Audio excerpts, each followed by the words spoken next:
Pinalaya siya ng walang laban. Habang umiiyak si Sabina sa gitna ng bagyo, nakikipagkantsawan naman si Adrian sa kabit niyang balot ng sutla. Laylay na ang matris mo, wala kang silbi, panduduro ng manlolokong asawa. Ngunit hindi alam ng mga demonyo, bitbit ni Sabina ang nag-iisang tagapagmana sa kanyang sinapupunan. Ngayon, nagbabalik siya mula sa abo upang bawiin ang lahat. Handa na ba silang masunog sa impyernong ginawa nila? Isang malaking kahihiyan sa pamilya Villarreal na hanggang ngayon ay tuyot pa rin ang matris mo, Sabina. 3 taon na kitang pinapakain, ginawa na kitang asawa ng anak ko para makabayad ka sa utang na loob ng namatay mong ina, ngunit kahit isang supling ay wala kang maibigay. Ang mga salitang iyon ay parang patalim na bumaon sa pandinig ni Sabina habang siya ay nakaluhod sa malamig na sahig ng banyo. Ang kanyang mga kamay ay babad sa mabulang tubig. Masigasig na kinukuskos ang puting medical coat ng kanyang asawang si Adrian. Ang bawat mantsa sa kwelyo ng damit ay pinupunasan niya ng may buong pag-iingat at pagmamahal. Tila ba pinupunasan niya ang pagod ng lalaking pinangakuan niya ng walang hanggang pagsisilbi. Habang siya ay nag-aalay ng dugo at pawis para sa pamilyang ito, tinatapakan naman ng kanyang biyenang si Doña Marciana ang kanyang pagkatao sa kabilang silid. Kasama ang mga kaibigan nitong kasing talim din ng mga dila. Naramdaman niya ang paninikip ng kanyang lalamunan. Parang may bikig na hindi niya malunok. Ang amoy ng matapang na sabon at kemikal ay mas lalong nagpahapdi sa kanyang mga daliring namumula at nagbabalat, ngunit bigla siyang namanhid. Mahigpit niyang nakuyom ang basang tela ng damit hanggang sa bumaon ang kanyang mga kuko sa sariling palad. Hindi niya ininda ang sakit ng kanyang balat dahil mas masakit ang pagkadurog ng kanyang puso. Pilit niyang pinipigil ang pagbagsak ng kanyang mga luha. Kinagat niya ang kanyang ibabang labi upang huwag makawala ang anumang hikbi na magbibigay ng kasiyahan sa matandang uhaw sa kanyang paghihirap. Sa gitna ng nakabibinging katahimikan ng kanyang pagdurusa, isang tanong ang patuloy na umaaling-awngaw sa kanyang isipan. Hanggang kailan niya kailangang magbayad ng utang na loob gamit ang kanyang sariling kaluluwa? Ang mabibigat na yabag ng mamahaling sapatos ni Doña Marciana ay unti-unting lumayo, kasabay ng matining nitong halakhak. Nang matiyak ni Sabina na wala na ang mga matang mapanghusga, doon lamang siya nakahinga ng malalim. Tahimik niyang idinampi ang likod ng kanyang palad sa kanyang basang pisngi bago maingat na isinampay ang maputing uniforme ng kanyang asawa. Pinagmasdan niya ito. Umaasa siya na sa bawat pag-aalaga niya, makikita ni Adrian ang kanyang halaga. Naaalala pa niya noong mga panahong hindi pa sila kinakasal, kung paano siya tinititigan ni Adrian ng may pagmamahal. Ngunit ngayon, ang tanging natatanggap niya tuwing umuuwi ito ay isang malamig na tango. Mga matang iniiwasan ang kanyang paningin at ang laging palusot na pagod ito sa ospital. Biglang umikot ang kanyang sikmura. Isang matinding pagkahilo ang umatake sa kanya, kaya napakapit siya sa gilid ng porselanang lababo. Ilang araw na niyang nararamdaman ang kakaibang bigat ng kanyang katawan, ang mabilis na pagtibok ng kanyang puso, kahit walang ginagawa, at ang biglaang paglilihi sa mga pagkaing maasim na hindi naman niya dati kinahihiligan. Sa panginginig ng kanyang mga kamay, binuksan niya ang pinakatagong bahagi ng kabinet at kinuha ang isang maliit na kahon. Isang pregnancy test na binili niya ng palihim. Naghintay siya habang nakaupo sa malamig na sahig. Ang bawat segundo ay tila 1 taon ng pag-asa at takot na naglalaban sa kanyang dibdib. Natatakot siyang mabigo muli. Natatakot siyang marinig na naman ang mga salitang tuyot at walang silbi. Nang unti-unting lumitaw ang unang pulang guhit, pumikit siya ng mariin. At nang idilat niya ang kanyang mga mata, isang pangalawang malinaw na pulang guhit ang sumalubong sa kanyang paningin. Tumigil ang pag-ikot ng kanyang mundo. Nanlaki ang kanyang mga mata habang tinititigan ang maliit na piraso ng plastik. Totoo ba ito? Isang panibagong buhay ang sumisibol sa kanyang sinapupunan. Ang matris na pilit nilang tinatapakan ay ngayon nagdadala ng nag-iisang tagapagmana ng mayamang angkan ng mga Villarreal. Bumuhos ang maiinit na luha sa kanyang mga pisngi, ngunit sa pagkakataong ito, luha iyon ng labis na kaligayahan. Nanginginig niyang hinaplos ang kanyang patag pangtiyan. Nakaramdam siya ng isang kakaibang lukso ng dugo, isang init na nagmula sa kanyang sinapupunan na umakyat hanggang sa kanyang puso. Nangako siya habang nakatingin sa sariling refleksyon sa salamin. Hinding-hindi niya hahayaang maranasan ng batang ito ang mga pangaaping tiniis niya. Ibibigay niya ang buong mundo rito. Buong akala niya, ang sanggol na ito na ang magiging sagot sa lahat ng kanyang panalangin. Ito na ang magpapalambot sa matigas na puso ni Doña Marciana at magbabalik ng tamis sa malamig nilang pagsasama ni Adrian. Pagsapit ng gabi, nagpasya siyang ipagluto ang kanyang asawa ng paborito nitong sabaw ng manok na may luya at malunggay. Ang ulam na ito ang palaging nagpapangiti kay Adrian noong mga panahong nagsisimula pa lamang itong mag-aral ng medisina. Maingat niyang hiniwa ang mga sangkap, tinitiyak na perpekto ang lasa upang ibsan ang pagod ng asawa sa sunod-sunod nitong pag-duty. Ang mainit na singaw ng sabaw ay nagdala ng masarap at nakagiginhawang amoy sa buong kusina, kasabay ng pangarap niyang buuin muli ang kanilang pamilya. Isinilid niya ang mainit na pagkain sa isang mahigpit na lalagyan.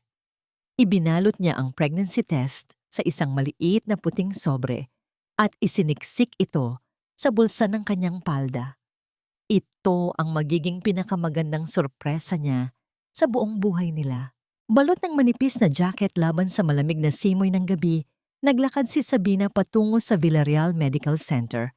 Ang kalsada ay tahimik. Nililiwanagan lamang ng mga dilaw na poste ng ilaw.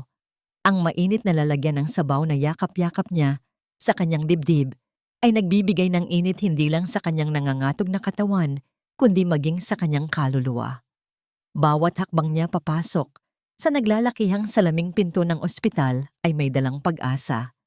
Nginingitian niya ang mga nurse na nakasalubong niya, kahit na minsan ay palihim siyang tinitignan ng mga ito mula ulo hanggang paa dahil sa kanyang simpleng kasuotan na tila hindi nababagay sa apelyidong dala niya. Narating niya ang tahimik na pasilyo ng VIP lounge kung nasaan ang pribadong silid-pahingahan ng kanyang asawa. Ang mga ilaw roon ay medyo madilim, nagbibigay ng pakiramdam ng labis na kapayapaan at seguridad para sa mga pagod na doktor. Ngunit ang kapayapaang yon ay mabilis na nabasag nang mapansin niya ang isang pamilyar na anino. Habang papalapit siya sa pinto ng opisina ni Adrian, may narinig siyang mga boses na nag-uusap mula sa siwang ng hindi nakasarang pinto. Huminto ang kanyang mga paa. Humigpit ang hawak niya sa mainit na lalagyan ng sabaw hanggang sa mapaso ang kanyang balat. Wala siyang kamalay-malay na ang pasilyong yon ang magiging pintuan patungo sa pinakamalagim na bangungot ng kanyang buhay. Kailangan nating siguraduhin na walang makakaalam ng totoo, Celestina. Ang reputasyon ni Adrian ang nakasalalay dito. Hindi pwedeng malaman ng Board of Directors na ang tagapagmana ng Villarreal Medical Center ay isang lalaking baog. Tila tumigil ang pag-ikot ng mundo ni Sabina. Nakatayo siya sa labas ng bahagyang nakabukas na pinto ng pribadong opisina ng kanyang asawa, yakap-yakap pa rin ang lalagyan ng mainit na sabaw. Ang boses ng kanyang biyenan na si Doña Marciana ay malinaw na malinaw, tumatagos sa manipis na pader at diretsong bumaon sa kanyang utak. Isang pamilyar at malambing na boses ng babae ang sumagot. Don't worry, Doña Marciana. Safe ang sikreto niyo sa akin. Pinalitan ko na ang medical records sa system ng ospital. Si Sabina na ngayon ang officially barren sa papel. She is the perfect scapegoat. Tutal, sino ba namang maniniwala sa isang labanderang iniangat niyo lang sa laylayan? Bawat salita ay parang asidong ibinubuhos sa kaluluwa ni Sabina. Ang mga gabing umiiyak siya dahil sa pang-iinsulto ng mga kamag-anak ng kanyang asawa. Ang mga mapapait na halamang gamot na pilit niyang nilulunok upang magkaanak. Ang pagyuko niya sa hiya tuwing may salu-salo ng pamilya. Ang lahat ng iyon ay isang malaking kasinungalingan. Wala siyang depekto.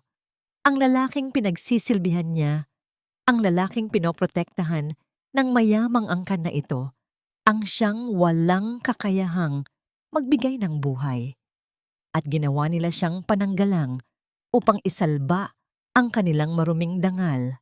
Sa panginginig ng kanyang mga tuhod, dahan-dahan niyang itinulak ang pinto.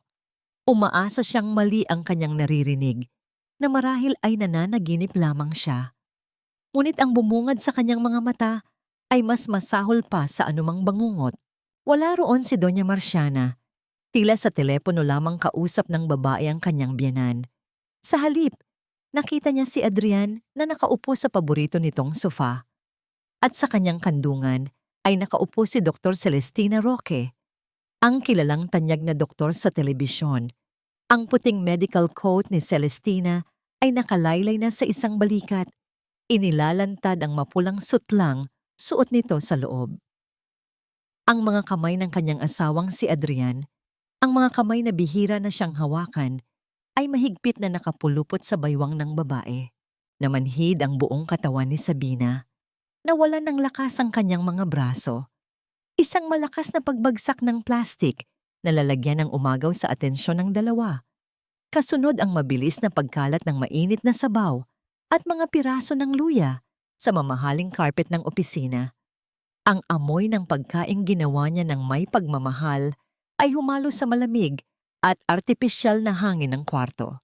Nagulat si Adrian at mabilis na itinulak si Celestina. Nanlaki ang kanyang mga mata nang makita ang asawang nakatayo sa pintuan, putlang-putla at nanginginig ang mga labi. Ngunit si Celestina ay hindi man lang nagpakita ng anumang hiya.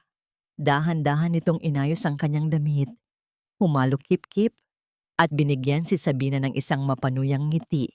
"Anong ginagawa mo rito, Sabina?" Mataray na tanong ni Celestina, tila siya pa ang naabala. "Hindi ba dapat nasa bahay ka at naglalaba? Isang asawang baog ay dapat marunong lumugar. Kung hindi ka makapagbigay ng anak sa pamilya Villarreal, matuto kang tumanggap ng realidad na kailangan ng asawa mo ng tunay na babae." Humakbang si Sabina papasok. Hindi niya ininda ang pagtapak sa sabaw na nakakalat sa sahig. Ang kanyang mga mata ay nakapako lamang kay Adrian, ang lalaking pinangakuan niya sa harap ng altar. Ang lalaking tiningala niya ng higit pa sa sarili niya. "Lahat ng narinig ko. Totoo ba, Adrian?" Basag ang boses ni Sabina, ngunit may umuusbong na puot sa bawat kataga. "Ikaw ang walang kakayahang magkaanak? Kayo ng nanay mo at ng babaeng iyan ang nagpalabas na ako ang may depekto? Ginawa niyo akong tanga para pagtakpan ang kahinaan mo bilang lalaki?" Umiwas ng tingin si Adrian.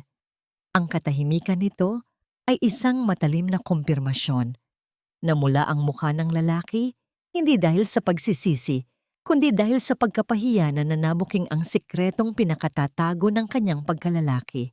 "How dare you speak to my son like that?" Isang matinis at autoritaryong boses ang umalingaw-ngaw mula sa pasilyo. Pumasok si Doña Marciana, nanlilisik ang mga matang puno ng alahas at puot. "Aba, at may gana ka pang sumigaw sa loob ng ospital na pag-aari ng pamilyang nagpakain sa'yo? Sino ka ba sa akala mo? Isa ka lang hamak na patay gutom, na isinalba ko mula sa pagkabaon sa utang." Umapaw ang galit sa dibdib ni Sabina. Kinuha niya mula sa bulsa ang maliit na puting sobre. Nanginginig ang kanyang mga kamay nang ilabas niya ang pregnancy test na may 2 malinaw na pulang guhit kasama ang isang papel mula sa maliit na klinika na nagpapatunay ng kanyang pagbubuntis. Itinapon niya ito sa ibabaw ng glass table sa harapan nila. "Hindi ako baog!" Umiiyak na sigaw ni Sabina. Ang boses ay puno ng pait at tagumpay. "Buntis ako, Adrian. Buntis ako sa anak mo. Isang milagro, hindi ba? Kahit sinasabi nilang wala kang pag-asa, Nagbunga ang pagmamahal ko sa'yo. Tingnan mo, magkakaanak na tayo. Tiningnan ni Adrian ang piraso ng plastik sa ibabaw ng mesa. Isang reaksyon ng gulat ang dumaan sa kanyang mukha. Ngunit bago pa siya makapagsalita, isang nakapangingilabot na halakhak ang pinakawalan ni Doña Marciana. Ang halakhak na yon ay tumagos sa buto ni Sabina. Buntis? Nanlilibak na sabi ni Doña Marciana habang palapit sa table. Dinampot nito ang pregnancy test gamit ang dulo ng kanyang daliri na tila pandidiri sa isang maruming bagay. Kahit kailan talaga, ay napakasinungaling mo, Sabina. Malandi at walang utang na loob. Paano ka mabubuntis kung mismong ang mga pinakamagagaling na espesyalista sa Europa ang nagsabi na 0 ang sperm count ng anak ko? Wala siyang kakayahang makabuo ng bata. Dinuro ni Doña Marciana si Sabina sa noo. Napakalakas, kaya bahagyang napaatras ang nakababatang babae. Sabihin mo nga sa akin, Sabina, sinong lalaki ang kinasiping mo? Sinong hampas lupa ang dinala mo sa kama mo para lang magkaroon ka ng alas laban sa amin at makuha ang yaman ng mga Villarreal? Napasinghap si Sabina. Hindi siya makapaniwala sa naririnig. Ang laso na lumalabas sa bibig ng matanda ay hindi niya kayang unawain. Lumingon siya kay Adrian, nagmamakaawa, umaasa na ipagtatanggol siya nito. Adrian, maniwala ka sa akin. Ikaw lang ang lalaki sa buhay ko. Wala akong ibang ginalaw. Bunga ito ng gabing umuwi ka, galing sa medical conference sa probinsya. Anak mo ito. Tumingin si Adrian sa kanya. Ngunit wala roon ang pag-ibig o pag-unawa. Ang mukha ng lalaki ay nagdilim, nilamon ng nasaktang pride at ng lason na itinanim ng kanyang ina. Para kay Adrian, mas madaling maniwala na nagtaksil ang kanyang asawa kaysa aminin na isa siyang lalaking inutil at ang milagrong ito ay isang sampal sa agham na pinaniniwalaan niya. You disgust me, Sabina. Malamig na sabi ni Adrian. All this time, you act like a saint. Nagpapanggap kang inosente. Nagpapanggap kang asawang martir habang nagpapabuntis ka sa iba. Humakbang si Adrian palapit sa glass table. Walang pag-aalinlangan niyang itinaas ang kanyang mamahaling leather na sapatos at buong lakas na tinapakan ang papel na katibayan ng pagbubuntis ni Sabina na nahulog sa sahig. Narinig ni Sabina ang pagkapunit ng papel sa ilalim ng bigat ng galit ng asawa. Napaluhod si Sabina. Ang kanyang mga kamay ay pilit na inaabot ang punit-punit na papel sa ilalim ng sapatos ni Adrian. Ang kanyang mga luha ay pumapatak at humahalo sa natapong sabaw sa sahig. Nagmamakaawa ang kanyang mga daliri na isalba ang huling piraso ng kanyang dangal. Ngunit lalo lamang idiniin ni Adrian ang kanyang paa. Ang paningin ni Sabina ay nanlabo dahil sa luhang hindi mapigilan sa pag-agos. Habang nakaluhod sa kawalan, hindi sinasadyang mapatingin si Sabina kay Celestina. May nakita siyang kakaiba. Ang mga mata ng doktor ay nanlaki ng bahagya habang nakatingin sa nakakalat na piraso ng papel. May bakas ng kaba at pagkabalisa na dumaan sa mukha ni Celestina. Tila may alam itong isang medikal na katotohanan na hindi alam ni na Marciana at Adrian. Ngunit mabilis itong nag-iwas ng tingin at nanatiling tahimik. Hinahayaang mawasak ang buhay ni Sabina. Guardia! Sigaw ni Doña Marciana patungo sa pinto. Palabasin ang babaeng ito. Isa siyang scammer. Isang malanding babae na nagbabalak nakawin ang yaman ng ospital gamit ang isang anak sa labas. Agad na pumasok ang dalawang malalaking lalaking nakasuot ng uniforme ng gwardya. Walang awa nilang hinawakan si Sabina sa magkabilang braso at pilit na itinayo. Nagpumigla si Sabina, sumisigaw at lumalaban. Bitawan ninyo ako. Adrian, huwag mong gawin sa akin ito. Anak mo ito. Adrian. Umaalingaw-ngaw ang kanyang boses sa tahimik na pasilyo ng VIP ward habang kinakaladkad siya palabas. Ang mga nurse at ibang staff na nakakita sa kanya kanina ay nakatingin lamang, nagbubulungan at humuhusga. Hindi siya nilingon ni Adrian. Tinalikuran siya nito, niyakap si Celestina at isinara ang pinto ng opisina. Kasabay ng pagsara ng pintong iyon ay ang tuluyang pagsasara ng mundo ni Sabina. Kinaladkad siya pababa ng ospital at walang awang itinulak palabas sa main entrance. Sa labas, ang kalangitan ay nagngangalit. Isang malakas na bagyo ang humahagupit sa buong syudad. Ang malamig at matalim na ulan ay agad na bumalot sa katawan niyang panginginig na. Napasubsob siya sa matigas na semento ng kalsada. Nang subukan niyang bumangon, isang matinding kirot ang sumaksak sa ibabang bahagi ng kanyang puson. Napadaing siya, isang tunog ng purong pagdurusa. Nang yumuko siya, nakita niya ang malabong kulay ng dugo na umaagos sa kanyang takong, humahalo sa rumaragasang tubig ulan sa aspalto. Napahagulhol siya, niyakap ang kanyang sariling tiyan. Sinusubukang protektahan ang tanging natitirang dahilan niya para mabuhay. Huwag kang kukuha sa akin, anak. Parang awa mo na. Nanay mo lang ang kakampi mo sa mundong ito. Ang kanyang mga hikbi ng pagkawasak ay nilamon ng isang nakakabibinging pag-ungal ng kulog sa kalangitan. Ang walang awang hagupit ng ulan ay tumatagos sa manipis na damit ni Sabina habang kinakaladkad niya ang kanyang nanghihinang mga paa pabalik sa lugar na tinawag niyang tahanan sa loob ng 3 taon. Umaasa siyang makukuha man lang niya ang ilang mahahalagang gamit bago siya tuluyang palayasin. Ngunit pagdating niya sa matataas na bakal na tarangkahan ng mansyon ng mga Villarreal, isang maleta ang walang awang inihagis palabas. Bumagsak ito sa malalim na putikan, bumuka, at iniluwa ang kanyang mga lumang damit. Tumingala si Sabina. Sa itaas ng balkonahe, nakatayo si Doña Marciana sa ilalim ng silong, nakahalukip-kip at may taglay na mapagmataas na ngiti sa labi. Ang mga mata ng matanda ay kumikinang sa kasiyahan habang pinapanood ang pagkaaba ng kanyang manugang. Hindi na nagsalita ang biyenan, sapat na ang malamig nitong tingin upang iparating na wala ng puwang si Sabina sa pamilyang iyon. Hindi na umiyak si Sabina. Ang luha niya ay tila naubos na sa pasilyo ng ospital. Lumuhod siya sa gitna ng putikan, hindi upang pulutin ang mga mamahaling damit na binili ni Adrian para sa kanya, kundi upang hanapin ang nag-iisang bagay na may halaga sa kanyang pagkatao. Mula sa putik, hinugot niya ang isang luma at lukot na litrato ng kanyang yumaong ina na nakalagay sa isang basag na frame. Maingat niya itong pinunasan gamit ang dulo ng kanyang basang blusa at mahigpit na niyakap sa kanyang dibdib. Sa pagkakataong yon, tinanggap niya ang malupit na katotohanan. Wala na siyang asawa, wala na siyang pamilya. Tanging ang sarili niya at ang sanggols sa kanyang sinapupunan ang magkakampi sa mundong ito. Naglakad siya ng walang tiyak na destinasyon hanggang sa narating niya ang isang lumang terminal ng bus sa gilid ng syudad.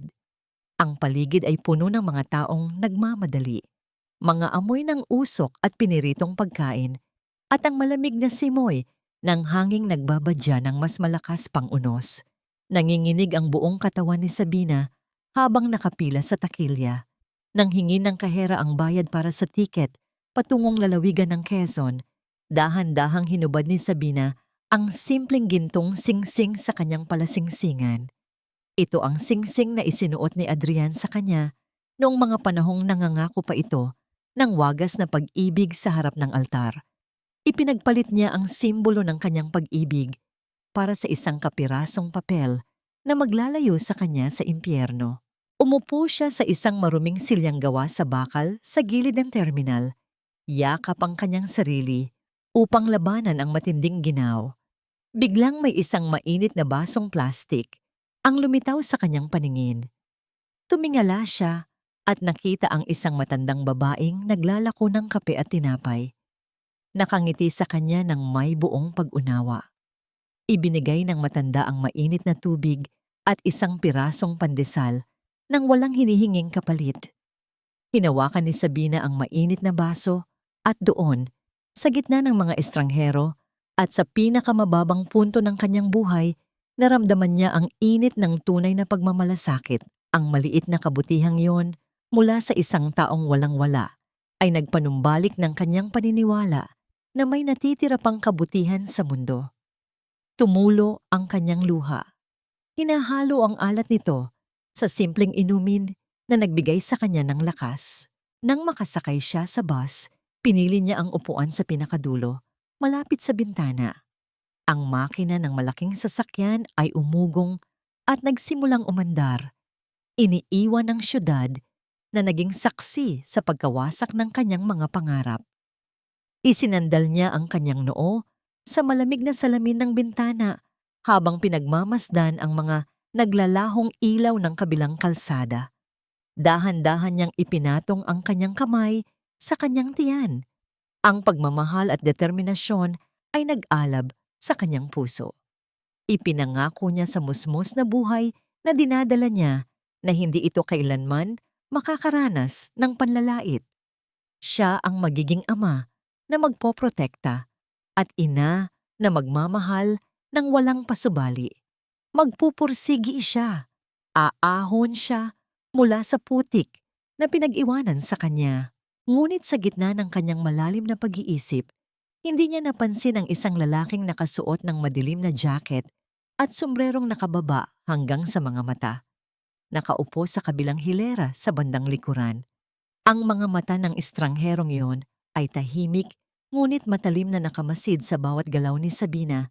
Sinusundan siya patungo sa lugar na naisip niyang magiging ligtas na taguan. Lumipas ang ilang oras ng nakakahilong biyahe. Ang ulan ay unti-unting humina hanggang sa naging manipis na ambon pagsapit nila sa lalawigan ng Quezon. Tumigil ang bus sa isang madilim na istasyon. Bitbit ang kanyang maliit na bag. Maingat na humakbang si Sabina pababa ng sasakyan, ngunit sa paglapat ng kanyang paa sa lupa, isang matalim at nakakapasong sakit ang biglang sumaksak sa kanyang puson. Napadaing siya at napakapit sa malamig na bakal ng pinto ng bus. Ang sakit ay tila pilit na pinipunit ang kanyang kalamnan mula sa loob. Bago pa man siya makahingi ng tulong, naramdaman niya ang biglaang pag-agos ng mainit na likido na bumasa sa kanyang hita, pababa sa kanyang mga binti. Nanlaki ang kanyang mga mata sa matinding takot. Wala pa siya sa kabuwanan. Masyado pang maaga para lumabas ang kanyang anak.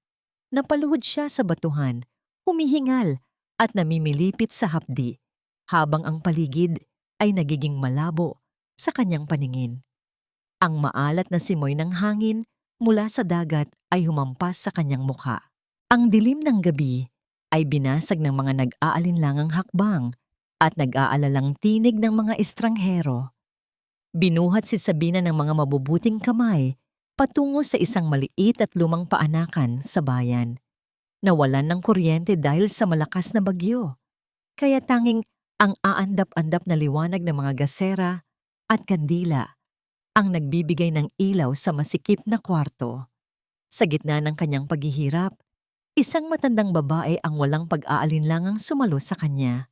Si Tita Flor, isang komadronang may matapang na pananalita, ngunit nagtataglay ng ginintuang puso na handang tumulong sa sinumang nangangailangan. Sa bawat hapdi na tila pumupunit sa kanyang kalamnan, mahigpit na nakahawak si Sabina sa gilid ng bakal na kama. Pinunasan ni Tita Flor ang malamig na pawis sa kanyang noo, nagbibigay ng mga salitang puno ng tapang at pag-asa na naging angkla ni Sabina upang huwag sumuko.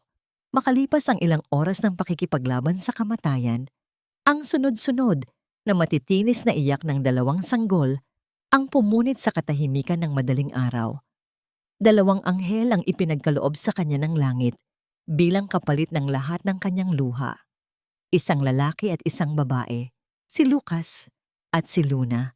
Nang idampi sa kanyang dibdib ang maliliit at maiinit na katawan ng kambal, naramdaman ni Sabina ang isang klaseng pagmamahal na naghilom sa lahat ng sugat ng kanyang nakaraan. Ang mga umaga sa tabing dagat ay naging saksi sa pag-ikot ng mundo ni Sabina. Sa paglipas ng 5 taon, Ang malupit na syudad ay naging isang malayong panaginip na lamang. Ang kanyang mga kamay na dati ay pinapakinis ng mga mamahaling losyon upang maging presentable sa pamilya Villarreal ay ngayon puno na ng kalyo at sugat mula sa matapang na sabon at walang katapusang paglalaba ng mga damit ng ibang tao. Araw-araw siyang nakababad sa tubig, sinusuyo ang mga mantsa upang may maipambili ng gatas at bigas. Ngunit sa bawat pagkusot at pagpiga niya, kasabay nito ang pag-awit niya ng mga malalambing na oyayi. Ang mabigat na trabaho ay nagiging magaan dahil alam niyang ang bawat patak ng kanyang pawis ay para sa kinabukasan ng kanyang mga anak. Lumaki sina Lucas at Luna bilang mga batang puno ng pagmamahal, madalas habang nagkukumahog.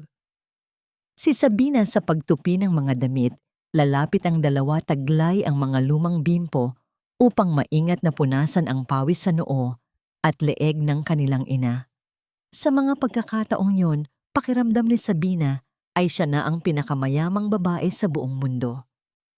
Nangyari ang isa sa pinakamasayang tagpo ng kanilang buhay sa isang simpleng hapunan. Nakaupo sila sa isang maliit na papag na kawayan. Ang hapay na lamesa ay may nakahaing kaning lamig at isang pirasong maliit na tuyo. Maingat na hinimay ni Sabina ang alat ng isda. Tinanggal ang bawat tinik at ibinigay ang pinakamalaking bahagi ng laman kina Lucas at Luna.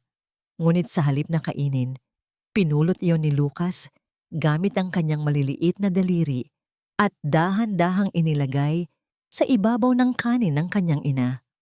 Para lumakas po kayo, Mama, wika ng bata, na sinundan ng matamis na tawa ni Luna na ginaya ang ginawa ng kapatid. Namuo ang luha sa mga mata ni Sabina, ngunit ang luhang yon ay hindi mula sa hirap ng buhay. Ang simpleng halakhak ng mag-iina sa loob ng maliit at tagpi-tagping barong-barong ay mas mayaman pa sa anumang gintong nasa loob ng mansyon ng mga Villarreal. Ngunit sa likod ng perpektong pagmamahalan na ito, may isang lihim na gumagambala sa isipan ni Sabina. Habang pinapaliguan niya ang kanyang anak na lalaki noong mga nakaraang gabi, madalas siyang napapatingin sa mga kakaibang pasa na kulay lila sa maputlang braso at binti ni Lucas. Walang malinaw na dahilan ng mga ito. Hindi naman ito nadapa, hindi rin nabangga sa matitigas na bagay. Ipinagkibit balikat na lamang niya ito sa pag-aakalang likas itong nakukuha sa malilikot na paglalaro ng mga bata sa labas. Isang maaliwalas na hapon, abala si Sabina sa pagkusot ng mga nakatambak na puting kamiseta sa gilid ng poso. Ang mga bula ng sabon ay lumilipad sa hangin, kasabay ng tunog ng paghampas niya ng damit sa semento.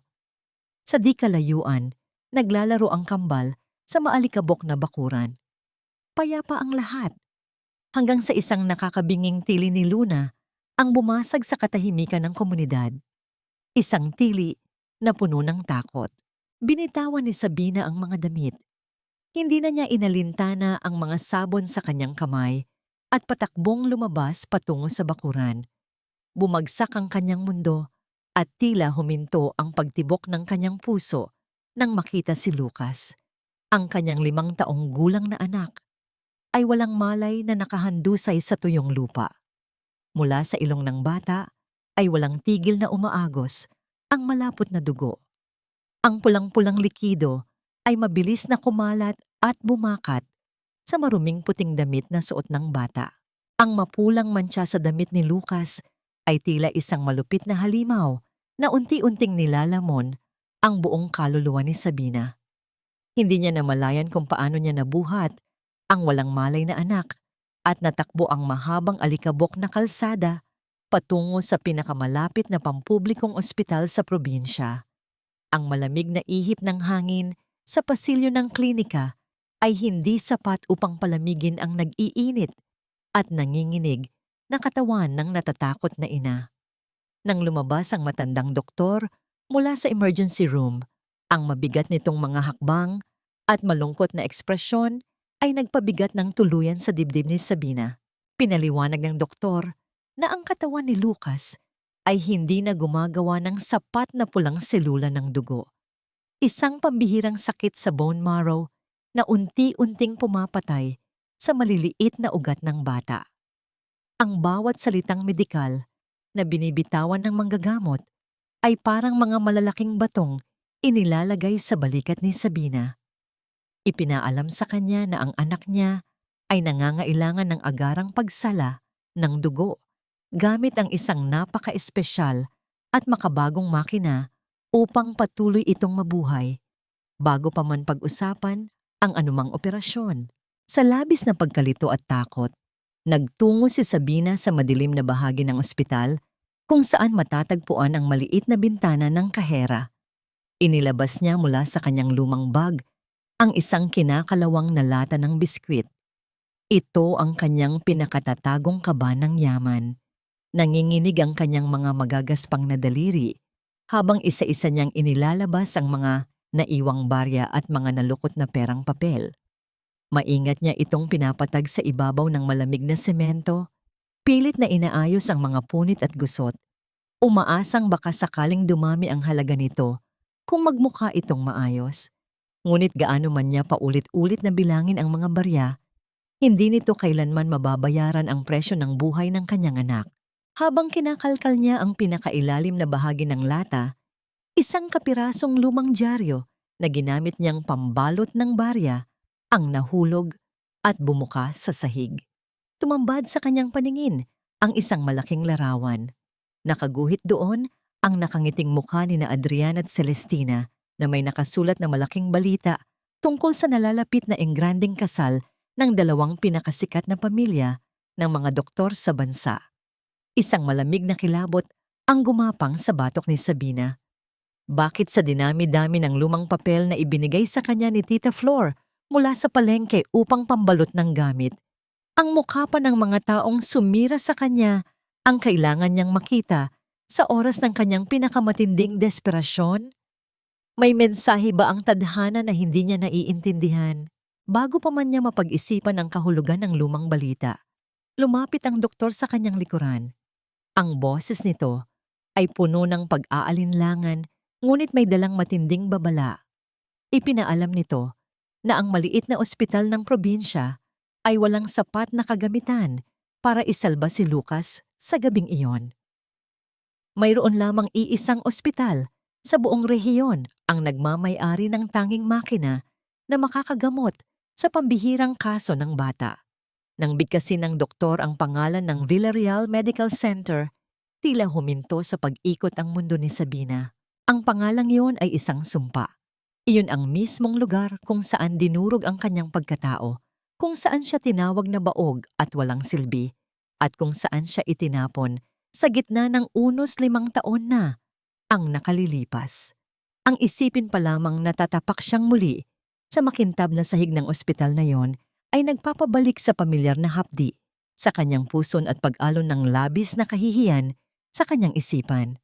Ngunit nang sulyapan niya ang kanyang anak na lalaki mula sa salamin ng silid, nakita niya ang maputlang labi ni Lucas na nakakabit sa mga tubo. Sa tabi nito ay si Luna, mahigpit na nakahawak sa kamay ng kapatid at tahimik na lumuluha. Sa pagkakataong yon, naglaho ang lahat ng takot at pag-aalinlangan ni Sabina. Walang puwang ang pride ng isang babae sa puso ng isang inang nagmamakaawa para sa buhay ng kanyang anak. Lulunukin niya ang lahat ng insulto. Luluhod siya sa mga taong nagtapon sa kanya kung kinakailangan. Huwag lamang bawiin ng langit ang natatangin niyang kayamanan. Pagkalipas ng ilang nakakapasong oras ng paglalakbay pabalik sa syudad, tumambad muli sa paningin ni Sabina ang naglalakihang konkretong haligi ng Villarreal Medical Center. Buhat-buhat niya ang walang malay na si Lucas sa kanyang likuran habang mahigpit na nakahawak sa kanyang kabilang kamay ang nanginginig na si Luna. Ang malamig at madilim na anino ng nagtataas ang gusali ng mga Villarreal ay dahan-dahang gumapang at tuluyang bumalot sa tatlong mag-iina. Tila nagbabadyang lalamunin silang muli ng buong buo. Ang nakasisilaw na puting ilaw ng Villarreal Medical Center ay tila mga matang mapanghusga na nakatitig sa bawat hakbang ni Sabina. Buhat-buhat ang nanghihinang si Lucas at akay-akay ang umiiyak na si Luna. Lumapit siya sa makintab na counter ng reception. Ang malamig na simoy ng aircon ay tumagos sa kanilang mga luma at manipis na damit. Isang nurse na may makapal na makeup ang nag-angat ng tingin. Mabilis na sinuri ang magaspang na hitsura ni Sabina mula ulo hanggang paa at nagtaas ng kilay. Miss, kailangan po natin ng 50,000 piso na down payment bago namin maipasok sa special ward ang bata. Malamig na wika ng nurse, walang kahit anong bakas ng awa sa boses nito. Policy po ng hospital, kung wala kayong pambayad, mas mabuti pang sa public hospital na lang kayo pumunta. Nagmamakaawa ang mga mata ni Sabina. Ibinaba niya ng bahagya si Lucas upang hawakan ang malamig na kamay ng nurse. Parang awa niyo na, nurse. Mamamatay ang anak ko kapag hindi siya nasalang sa makina ninyo ngayong gabi. Maghahanap ako ng pera, mangungutang ako, huwag niyo lang paalisin ang bata. Bago pa man makasagot ang nurse, isang pamilyar at autoritaryong boses ang umalingaw-ngaw mula sa dulo ng pasilyo. Namuo ang kaba sa lalamunan ni Sabina. Mula sa kanyang gilid, nakita niya ang pagparada ng isang grupo ng mga doktor na nakasuot ng malilinis at mamahaling uniforme. Sa gitna nila ay naglalakad si Adrian, matikas, puno ng kumpiyansa, at tila isang haring sinusunod ng ngayong lahat. Ang lalaking minsang nangako sa kanya ng mundo ay naroon. Ilang hakbang lamang ang layo, ngunit tila kabilang sa isang unibersong hindi niya kailanman maaabot. Sa matinding takot na makilala at ipagtabuyan muli, mabilis na hinila ni Sabina si Luna at binuhat si Lucas patungo sa isang madilim na sulok malapit sa mga nakahilerang silya. Yumuko siya, ginawang pananggalang ang sariling katawan upang itago ang kanyang mga anak mula sa paningin ng lalaking nagtapon sa kanila sa gitna ng unos. Ang kanyang puso ay kumakabog ng napakalakas. Halos sumabog ang kanyang dibdib sa pinaghalong kaba at pait. Sa mga sandaling iyon, napansin niya si Luna. Ang kanyang 5 taong gulang na anak na babae ay pilit na pinipigilan ang sariling pag-iyak. Gamit ang maliit nitong kamay, tinakpan ni Luna ang kanyang sariling bibig upang huwag makalikha ng anumang ingay na makakaabala sa mga nagdaraang tao. Ang inosenteng kilos na yon ay isang matalim na punyal na sumaksak sa kaluluwa ni Sabina. Nakita niya ang kanyang sarili sa kanyang anak, ang Sabina na laging nakayuko, laging nagtitiis, at laging pinipigil ang boses upang huwag makagalit ng ibang tao at mapanatili ang pekeng kapayapaan. Hindi niya mapatawad ang sarili na naipamana niya ang ganitong klaseng takot at pagpapakumbaba sa kanyang musmos na anak. Nang makalampas na ang grupo ni Adrian, isang matandang lalaking nagtutulak ng kariton ng mga lumang papeles ang dumaan sa kanilang harapan. Si Lolo Isko, ang tagapag-ingat ng archive ng ospital. Saglit itong huminto at nanliit ang mga mata habang sinusuri ang mukha ni Sabina na bahagyang naliliwanagan ng ilaw mula sa pasilyo. Isang kakaibang kislap ng pagkilala at awa ang dumaan sa mga mata ng matanda bago ito nagpatuloy sa paglalakad. Bakit tila may alam ang matandang yon na hindi niya nauunawaan? Dahil sa patuloy na pagbaba ng temperatura ni Lucas at pamumutla ng mga labi nito, isang nakababatang residenteng doktor na nagkataong dumaan ang naawa sa kanila. Palihim nitong ipinasok ang mag-iina sa isang bakanteng kama sa emergency room upang mabigyan man lang ng paunang lunas ang bata nang hindi dumadaan sa kahera. Inihanda ng batang doktor ang mga tubo na ikakabit sa makina upang simulan ang pagsala sa dugo ni Lucas. Nakahinga ng maluwag si Sabina. Hinaplos niya ang buhok ng kanyang anak at patuloy na nagdasal ng pasasalamat. Ngunit ang pansamantalang kapayapaan ay mabilis na naglaho. Bumukas ang salaming pinto ng emergency room at pumasok si Celestina para sa kanyang gabi-gabing pag-iikot. Ang paglapat ng takong ng kanyang sapatos sa sahig ay nag-iiwan ng pakiramdam ng malupit na awtoridad sa bawat hakbang. Huminto si Celestina sa paanan ng kama ni Lucas upang silipin ang chart na hawak ng residenteng doktor. Habang nagbabasa, hindi sinasadyang dumapo ang mga mata ni Celestina sa maliit na batang babaeng nakatayo sa gilid ng kama. Napatingin si Celestina kay Luna. Tila huminto ang pag-ikot ng mundo ng sikat na doktor. Ang hugis ng mga mata, ang matangos na ilong, at ang panga ng batang ito ay isang eksaktong replika ng mukha ni Adrian noong bata pa ito. Mga hitsurang madalas niyang makita sa mga nakasabit na litrato sa mansyon ng mga Villarreal. Gumapang ang matinding kaba at panlalamig sa buong katawan ni Celestina.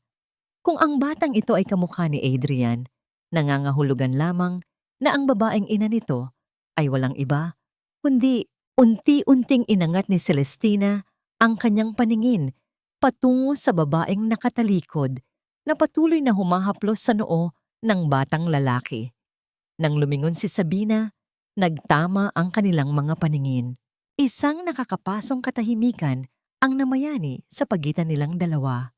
Nanlaki ang mga mata ni Celestina dahil sa takot na mawasak ang planadong kasal niya sa bilyonaryong tagapagmana kung sakaling malaman nitong may tunay itong anak.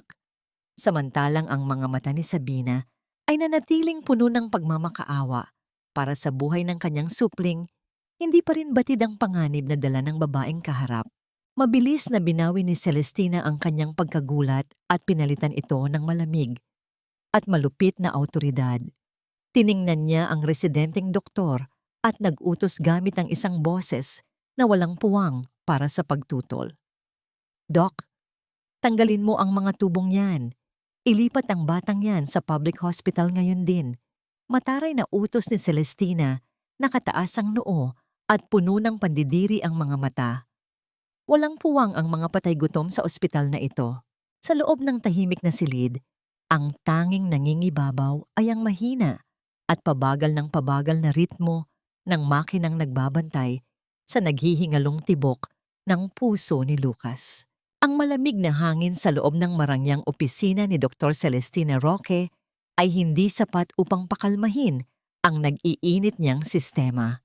Nanginginig ang kanyang mga daliring may mamahaling manicure habang palihim na sinusuri ang pansamantalang medical record na nakuha niya mula sa emergency room.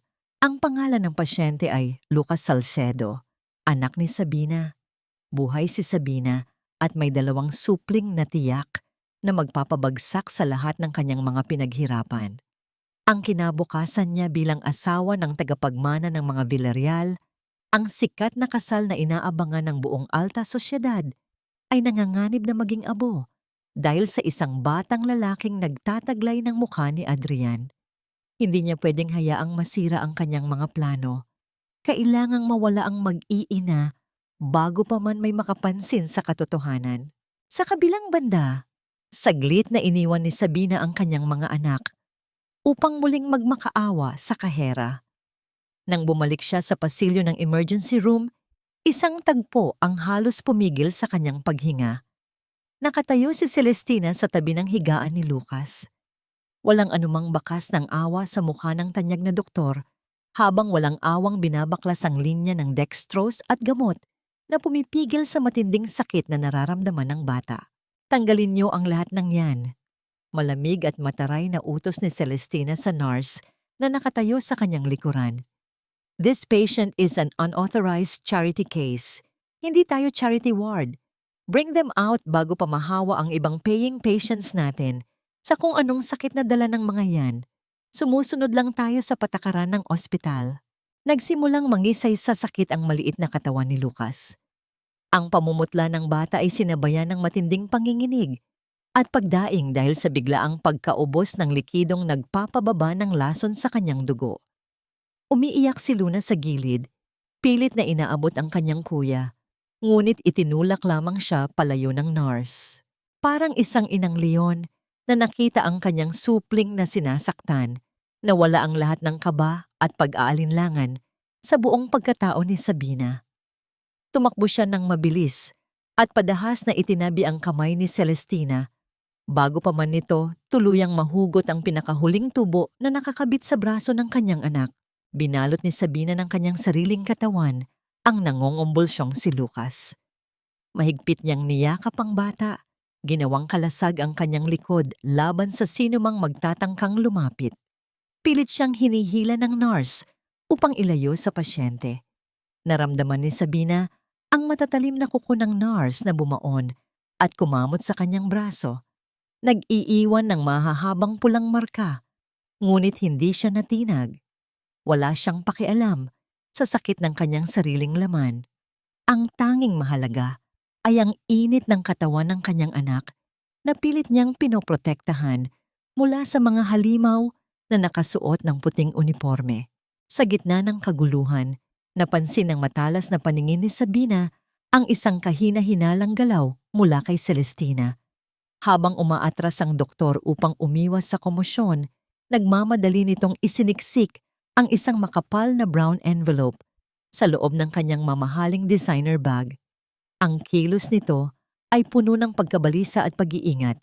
Tila may itinatagong isang napakalaking sikreto na hindi maaaring makita ng sinuman. Nang makitang hindi nagpapatinag si Sabina, inayos ni Celestina ang kanyang lukot na damit at tiningnan ang mag-iina ng may matinding pandidiri. Pabigat talaga kayo kahit kailan. Guards, ilabas niyo ang babaeng ito at ang mga anak niya ngayon din. Ngunit bago pa man makalapit ang mga gwardya, dahan-dahang tumayo si Sabina. Wala na ang mga luhang nagmamakaawa. Wala na ang babaeng laging nakayuko at natatakot sa anino ng mga Villarreal.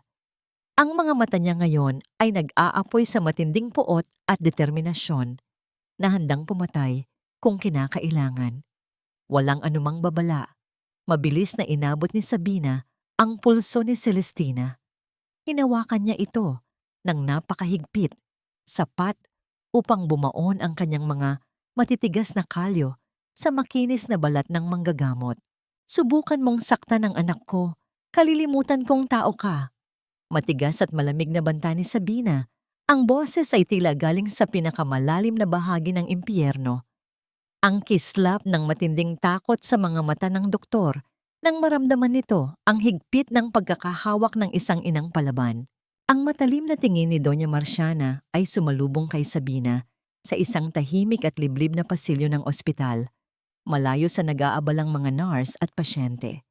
Ang matanda ay nakasuot ng mamahaling damit na gawa sa pinong lino, at ang mga brilyante sa kanyang leeg ay pilit na sumisilaw sa malamig na ilaw ng koridor. Isang malaking kaibahan ang marangyang anyo ng ginang sa lukot at nabahira ng dugong damit ni Sabina. Dinala si Sabina sa bahaging ito ng ospital sa utos ng matanda.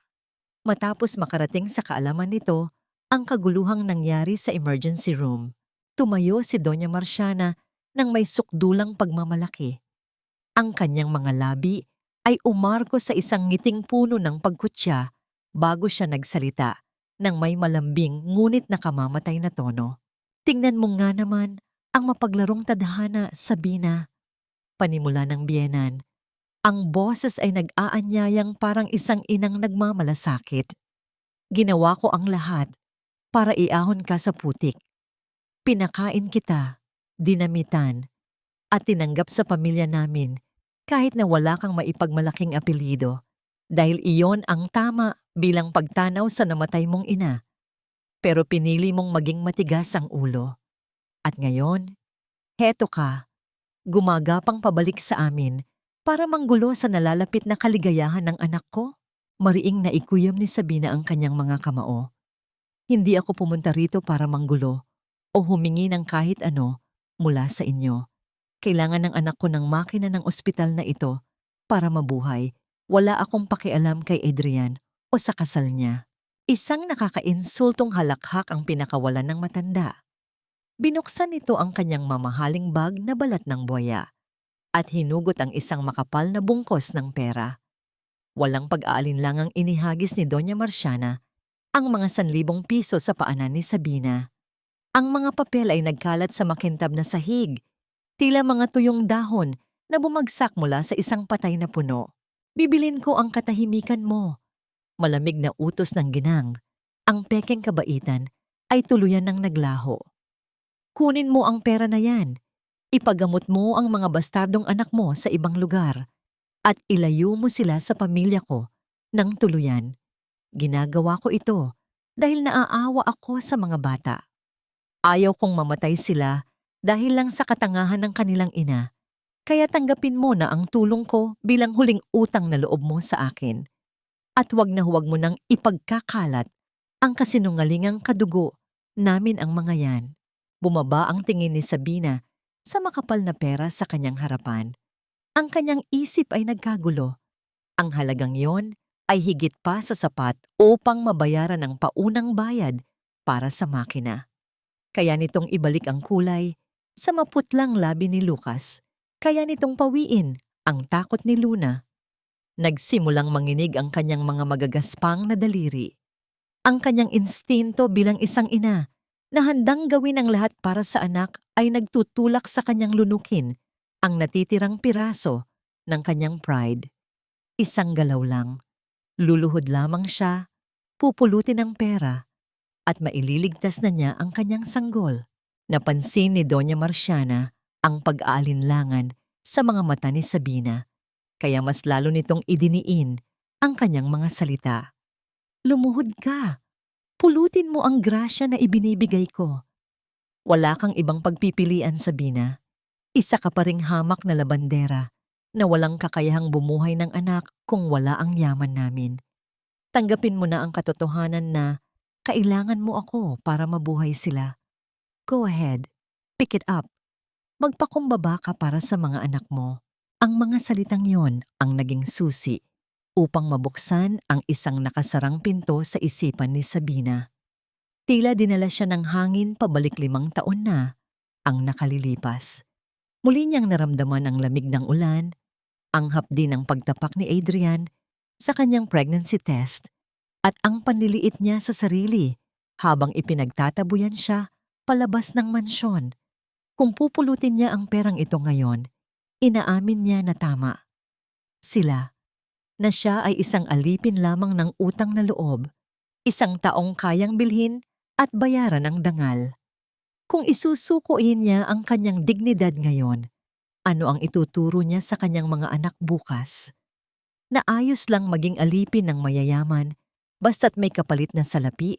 Isang mainit na alab ng tapang ang sumiklab sa kanyang dibdib. Dahan-dahang yumuko si Sabina. Lumapad ang ngiti ni Doña Marciana. Buong akalang nanalo na naman siya at nakontrol ang sitwasyon. Ngunit hindi inabot ng mga daliri ni Sabina ang nakakalat na pera. Sa halip, mula sa pagitan ng mga mamahaling salapi, maingat niyang pinulot ang isang mumurahing plastik na ipit sa buhok. Iyon ay ang ipit na hugis paru-paro na nahulog mula sa buhok ni Luna kanina. Pinunasan niya ang alikabok mula rito gamit ang kanyang hinlalaki at mahigpit itong hinawakan. Pinoprotektahan itong parang isang mamahaling diamante. Tumayo si Sabina ng tuwid. Ang kanyang mga mata, na dati ay laging nakayuko at puno ng takot, ay nakipagtitigan ng direkta sa mga mata ng matanda. Wala ng pangamba, wala ng utang na loob. Hindi ko ibebenta ang dangal ng mga anak ko. Matigas at malinaw na pahayag ni Sabina. Makikita mo, Doña Marciana, na hindi lahat ng bagay sa mundong ito ay kayang bilhin ng maruming yaman niyo. Gagawa ako ng paraan para sa anak ko. At hindi ako titigil hanggat hindi lumalabas ang katotohanan na kayo ang tunay na may utang sa akin.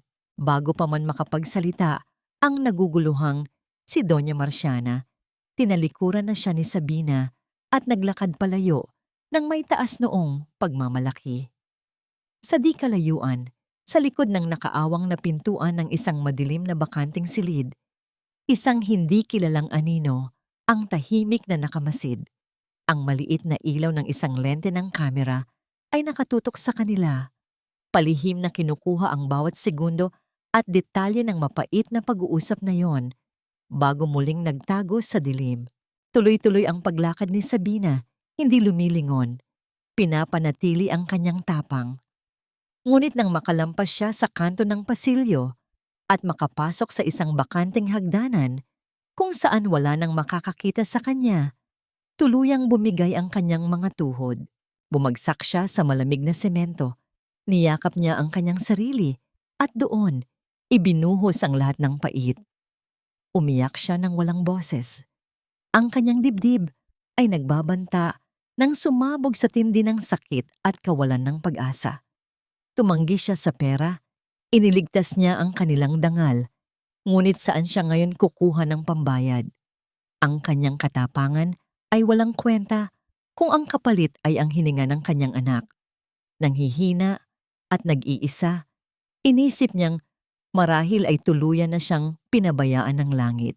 Sa gitna ng kanyang labis na paghikbi at pagkapira-piraso, naramdaman niya ang isang banayad na presensya sa kanyang likuran. Isang mainit, magaspang at kulubot na kamay ang dahan-dahang dumapo sa kanyang nanginginig na balikat. Ang paghaplos na yon ay nagtataglay ng isang tahimik na pangako ng pag-asa na magpapabago sa ihip ng hangin. Ang magaspang na kamay na dumapo sa nanginginig na balikat ni Sabina ay nagdala ng isang pamilyar at nakakapanatag na init. Sa gitna ng malamig at madilim na hagdanan ng ospital, dahan-dahan siyang nag-angat ng paningin na nanlalabo dahil sa masaganang luha. Bumungad sa kanya ang maamo at kulubot na mukha ni Lolo Isko, ang matandang tagapag-ingat ng mga lumang talaan ng Villarreal Medical Center. Sa kanyang kabilang kamay ay may bitbit itong isang maliit na lalagyang plastik na naglalaman ng umuusok na lugaw. Naupo ang matanda sa malamig na baitang ng semento sa tabi ni Sabina. Walang salitang ibinigay nito ang mainit na pagkain sa palad ng nakababatang babae.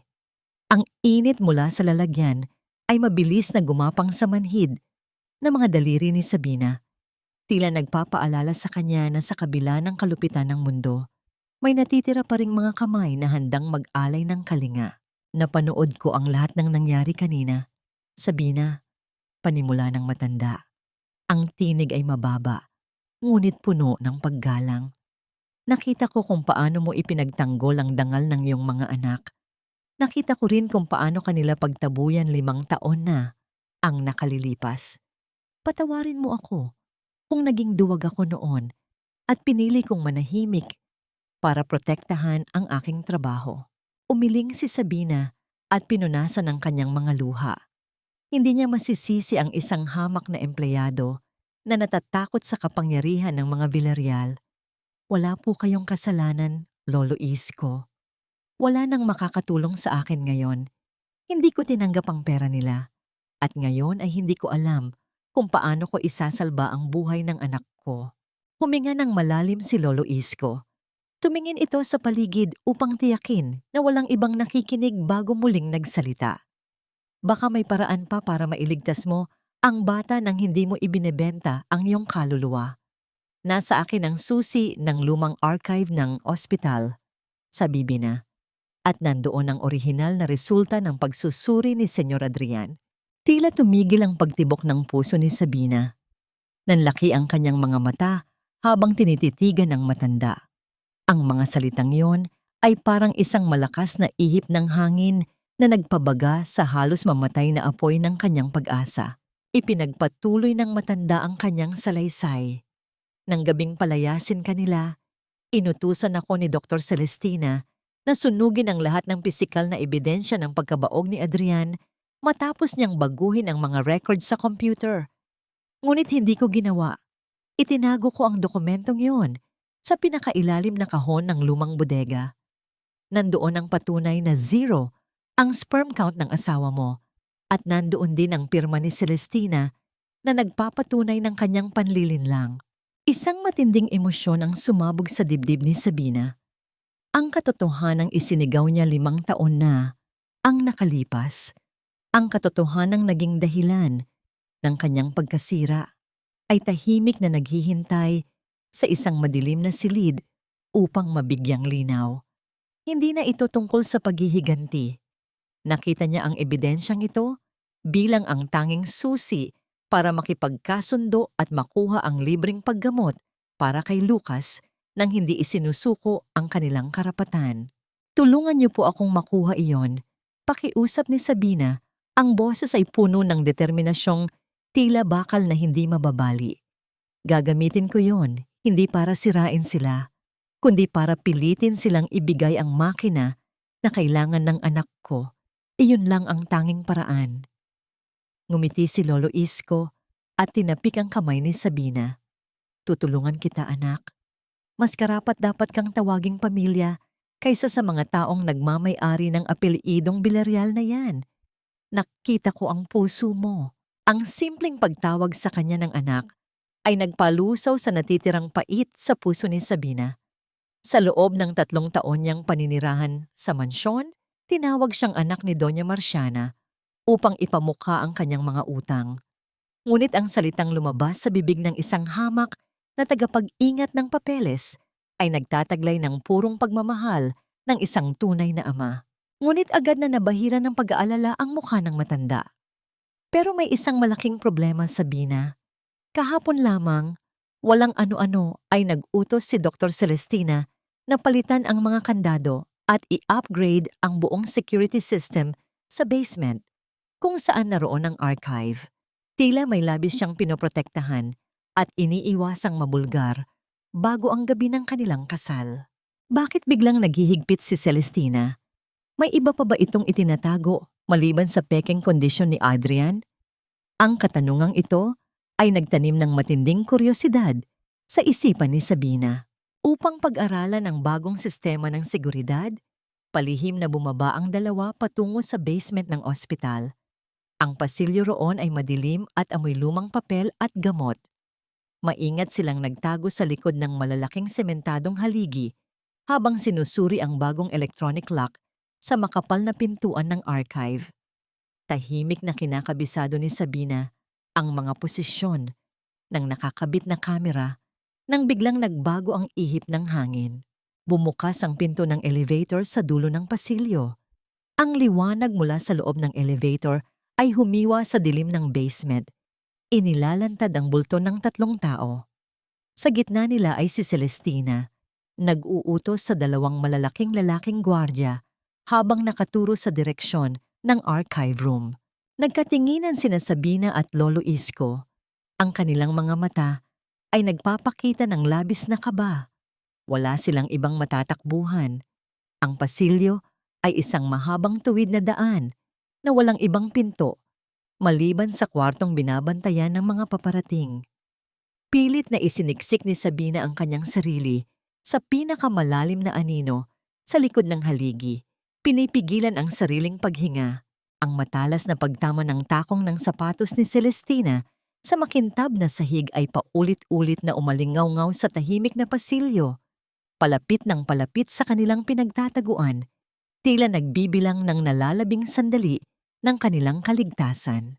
Ang bawat segundo na lumilipas ay tila isang butil ng buhangin na bumabara sa lalamunan ni Sabina. Sa loob ng madilim na basement, ang tanging naririnig niya ay ang mabilis na pagtibok ng kanyang sariling puso na tila gustong kumawala sa kanyang dibdib. Habang papalapit ang mga yabag ni Celestina, lalong sumisiksik si Sabina sa malamig na semento ng haligi, dinarasal na sana ay lamunin siya ng anino upang huwag makita. Saktong bago marating ng mga gwardya ang kanilang kinaroroonan, mabilis na lumabas si Lolo Isko mula sa dilim habang may bitbit na basahan at panlinis, kunwari ay abala sa pagpupunas ng mga dumi sa pader. Ang biglaang paglitaw ng matanda ay naging mabisang harang upang tumigil ang grupo ni Celestina. Dahil sa kaguluhang iyon, nagkaroon ng pagkakataon si Sabina na gumapang patungo sa kabilang panig ng pasilyo at makalusot sa pintuan ng emergency exit nang hindi napapansin. Nang makabalik si Sabina sa itaas, ang hangin sa paligid niya ay tila mas lalong bumigat. Ang puting ilaw ng ospital ay hindi na nagbibigay ng liwanag, kundi nagpapaalala sa kanya ng kawalan ng pag-asa. Nagtungo siya sa kinaroroonan ni Lucas sa pampublikong bahagi ng ward, kung saan ang mga pasyente ay siksikan at tanging mga kurtinang luma ang nagsisilbing harang. Sa isang sulok, nakita niya ang kanyang asawa, ang dating asawa na si Adrian. Kasama nito ang isang grupo ng mga board members at mga dayuhang investor. Ipinapakita ang lawak at ganda ng ospital. Ngunit nang mapadaan ang grupo sa bahagi ng mga pasyenteng mahihirap, tumigil ang paningin ni Adrian. Sa gitna ng kaguluhan, nakita niya ang isang pamilyar na anino. Isang babaeng nakatalikod, nakasuot ng kupas na damit, at maingat na pinupunasan ang noo ng isang batang natutulog. Naramdaman ni Adrian ang isang kakaibang kirot sa kanyang dibdib, isang pakiramdam na matagal na niyang ibinaon sa limot. Ang paraan ng paggalaw ng babae, ang malumanay na haplos nito sa bata, ay nagpaalala sa kanya kay Sabina. Gusto niyang humakbang palapit, gusto niyang kumpirmahin kung ang babaeng naging bahagi ng kanyang buhay ay naroon nga. Ngunit bago pa siya makakilos ay mabilis siyang hinawakan sa braso ni Celestina. Love, let's go! Hinihintay na tayo sa conference room para sa final presentation ng merger. Wika ni Celestina ng may tamis sa boses, ngunit ang kanyang mga mata ay matalim na nakabantay sa bawat galaw ng asawa. Huwag mo nang pansinin ang mga taong yan. You know how these people work. They use their children to gain sympathy and money. Napilitang tumalikod si Adrian, ngunit ang kanyang isipan ay naiwan sa babaeng nakita niya. May kung anong tinig sa loob niya ang nagsasabing nagkamali siya. Ngunit ang kanyang pride at ang ambisyong maging pinakamakapangyarihang doktor sa bansa ang muling nanaig. Samantala, lumapit ang isang residenteng doktor kay Sabina. Ang mukha nito ay puno ng pag-aalinlangan. Inabot nito ang isang bagong resulta ng pagsusuri ng dugo ni Lucas. Ang mga numero sa papel ay tila mga hatol ng kamatayan. Mrs., lumalala na ang kondisyon ni Lucas. Ang lason sa kanyang dugo ay mabilis na kumakalat dahil hindi na gumagana ang kanyang mga bato at atay. Mahinang paliwanag ng doktor, ang boses ay puno ng pakikiramay. Mayroon na lang tayong 24 na oras para maisalang siya sa makina. Pagkalipas niyon, baka hindi na kayanin ng kanyang maliit na puso. Parang gumuho ang langit sa ulunan ni Sabina. 24 na oras, isang araw na lamang ang natitira para iligtas ang kanyang anak. Tumingin siya kay Lucas na ngayon ay nahihirapan ng huminga at kay Luna na nakatulog na sa sahig dahil sa labis na pagod. Ang bawat patak ng luha ni Sabina ay puno ng pait at pagsisisi. Bago pa man siya tuluyang mawalan ng lakas, naramdaman niya ang isang mabilis na pagdaiti ng kamay sa kanyang palda. Isang maliit at lukot na mitya ng papel, ang palihim na isiningit ni Lolo Isko, habang nagpapanggap itong nagwawalis sa tabi niya. Nang matiyak na walang nakatingin, binuksan ni Sabina ang papel sa ilalim ng kanyang palad. Nakasulat doon ang mga katagang, "Ngayong hating gabi, sa likod ng bodega, mag-ingat ka, Sabina. Ang orasan ay nagsisimula ng tumakbo." Tumingala si Sabina sa malaking orasan na nakasabit sa dingding ng ospital.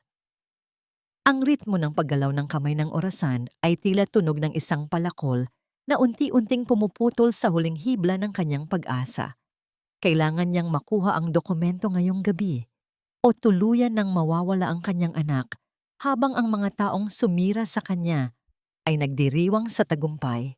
Biglang tumunog ang isang malakas na alarm mula sa makinang nakakabit kay Lucas. Ang linya sa monitor ay nagsimulang gumalaw ng mabilis at hindi maayos, kasunod ng pagpasok ng mga nurse na nagmamadali. "Doc, ang pasyente, nagse-seizure!" Sigaw ng isang nurse. Nanigas si Sabina sa kanyang kinatatayuan habang pinapanood ang kanyang anak na nagpupuumigla sa gitna ng mga tubo at kable, habang ang kamay ng orasan ay patuloy sa walang awang pag-ikot. Ang bawat tibok ng puso ni Sabina ay tila isang mabigat na palakol na humahampas sa kanyang dibdib habang binabaybay niya ang madilim na pasilyo ng ospital patungo sa basement. Alauna na ng madaling araw. Ang katahimikan sa paligid ay nakabibingi, maliban sa mahinang ugong ng aircon at ang paminsan-pansing tunog ng mga gulong ng stretcher sa malayo. Yakap-yakap niya ang kanyang sarili, hindi dahil sa ginaw, kundi upang pigilan ang panginginig ng kanyang mga kamay. Sa dulo ng hagdanan, naghihintay si Lolo Isko sa likod ng isang malaking tangke ng tubig. Ang matanda ay tila isang aninong bahagi na ng dilim. Walang salitang iniabot nito kay Sabina ang isang flashlight at ang susi na kinuha nito mula sa opisina ng maintenance. 5 minuto lang ang ibibigay ko sa iyo, Sabina. Mahinang bulong ni Lolo Isko. Ang boses ay puno ng kaba. Ididiskonekta ko ang kuryente sa bahaging ito ng basement para mamatay ang mga kamera. Kapag narinig mo ang hudyat ng 3 mahihinang katok sa tubo, iyon na ang hudyat na kailangan mo nang lumabas. Tumango si Sabina. Sa pagpatay ng mga ilaw, tila nilamon siya ng kawalan. Gamit ang liwanag ng kanyang maliit na flashlight, pinihit niya ang susi sa makapal na pintuan ng archive room. Ang tunog ng pagbukas ng trangka ay tila isang malakas na hudyat sa kanyang pandinig, kahit na sa katotohanan ay halos hindi ito lumikha ng ingay. Pagpasok niya, sinalubong siya ng amoy ng alikabok, lumang papel, at ang matapang na amoy ng kemikal na pampreserba ng mga dokumento. Ang mga estante ay nagtataasan hanggang sa kisame, puno ng libu-libong tinitiklop na folder at envelope. Mabilis na hinanap ni Sabina ang seksyon para sa taong 2021. Ang kanyang mga daliri ay mabilis na naglakbay sa mga petsa, nilalampasan ang mga pangalang walang kahulugan sa kanya. Hanggang sa mahinto siya sa isang makapal na pulang envelope. Nang buksan niya ito, tila huminto ang pagdaloy ng hangin sa kanyang mga baga. Nandoon ang dokumentong naging mitya ng kanyang paghihirap. Binasa niya ang nakasulat. Patient name, Adrian Villarreal. Diagnosis, azoospermia. Sperm count, 0. At sa ibaba nito, ang pirma ni Celestina Roque na nagpapatunay na ang orihinal na resulta ay binago para sa kapakanan ng pamilya. Sa likod ng dokumentong iyon, may isang kapirasong papel na kumuha ng kanyang atensyon. Isang kasunduan sa utang. Nakasaad doon na ang pamilya Roque ay may utang na mahigit 200 milyong piso sa pamilya Villarreal dahil sa naluluging negosyo ng kanilang ospital. Kaya naman pala handang gawin ni Celestina ang lahat dahil ang kasal na ito ay hindi lamang tungkol sa pag-ibig, kundi isang transaksyon upang isalba ang kanilang yaman. Biglang umalingaw-ngaw ang 3 mahihinang tunog ng bakal sa pader. Ang hudyat ni Lolo Isko. Mabilis na isinilid ni Sabina ang mga dokumento sa loob ng kanyang damit. Ngunit bago pa siya makahakbang patungo sa pinto, narinig niya ang malalakas na yabag ng mga sapatos sa labas ng pasilyo. Ang liwanag ng isang malakas na flashlight ay gumuhit mula sa siwang ng pinto. Tingnan niyo ang circuit breaker. Baka may nialikot na naman ang mga daga rito. Wika ng isang gwardya. Walang mapagtataguan sa gitna ng malawak na silid, kundi ang ilalim ng isang mahabang lamesang gawa sa bakal na puno ng mga lumang logbook. Mabilis na gumapang si Sabina sa ilalim nito. Pilit na pinipigilan ang kanyang paghinga hanggang sa sumakit ang kanyang dibdib. Nakita niya ang pagpasok ng 2 gwardya. Ang liwanag ng kanilang flashlight ay dumaan sa ibabaw ng lamesa. Ilang pulgada lamang mula sa kanyang kinaroroonan. Naramdaman ni Sabina ang pagtulo ng isang malamig na butil ng pawis mula sa kanyang noo pababa sa kanyang pisngi. Ang bawat tibok ng kanyang puso ay tila naririnig ng mga lalaking nasa labas. Sa mga sandaling iyon, ang mukha ni Lucas na nahihirapang huminga ang tanging nagbibigay sa kanya ng lakas upang huwag gumawa ng anumang ingay. Nang matiyak ng mga gwardya na walang tao, muli nilang isinara ang pinto. Pagkaalis ng mga ito, mabilis na lumabas si Sabina. Sa tulong ni Lolo Isko, nakapunta siya sa ventilation shaft at doon gumapang hanggang sa makalabas sa likod ng gusali. Ang malamig na hangin ng madaling araw ay humampas sa kanyang pawisang mukha. Sa kanyang pagtakbo pabalik sa ward, ang hawak niyang envelope ay tila isang mainit na uling na nagpapaalala sa kanya na hawak na niya ang tadhana ng mga Villarreal. Ngunit pagdating niya sa kinaroroonan ng kama ni Lucas, ang kanyang mundo ay muling gumuho. Ang puting kama ay bakante na. Wala na ang mga makina, wala na ang mga tubo, at wala na ang kanyang anak. Tanging ang maliit na tsinelas ni Lucas na naiwan sa ilalim ng kama ang nagpapatunay na naroon ito kanina. "Nurse, nasaan ang anak ko? Nasaan si Lucas?" Sigaw ni Sabina sa nurse na abala sa kabilang kama. Tumingin sa kanya ang nurse ng may halong lungkot at takot. "Mrs., pinalipat na po ni Dr. Roque ang anak niyo. Sabi niya ay ililipat sa isang malayong pasilidad dahil sa protocol ng ospital. Kanina lang po silang umalis." Napaluhod si Sabina sa gitna ng ward. Ang envelope na pinagbuwisan niya ng buhay ay mahigpit niyang nayakap. "Kinuha mo na ang lahat sa akin, Celestina. Pero huwag ang anak ko. Huwag ang anak ko." Hindi na luha ang dumadaloy sa mga mata ni Sabina, kundi isang nagbabagang apoy ng determinasyon. Habang mahigpit niyang hawak ang pulang sobre sa loob ng kanyang damit, tinakbo niya ang layo sa pagitan ng Villarreal Medical Center at ng pampublikong ospital sa dulo ng syudad. Natagpuan niya si Lucas sa isang masikip at maingay na pasilyo, nakahiga sa isang lumang stretcher na may kinakalawang na mga gulong. Walang kumot, walang maayos na bantay, at halos hindi na makahinga ang bata sa gitna ng init at dami ng tao. Ang makita ang kanyang anak na itinapon na parang basura sa isang sulok ay ang huling pako sa krus ng kanyang pagtitiis. Nilapitan niya ang bata, hinaplos ang malamig nitong pisngi, at bumulong sa hangin ng isang pangakong hindi mababali. "Hindi na tayo magtatago, anak. Ngayong gabi, ang lahat ng nanakit sa iyo ay luluhod sa paanan natin." Gamit ang barya na natira sa kanyang bulsa, nagtungo siya sa isang pampublikong telepono.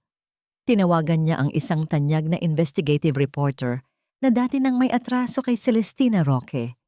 Sa madilim na sulok ng terminal, ibinulong ni Sabina ang mga katotohanang hawak niya.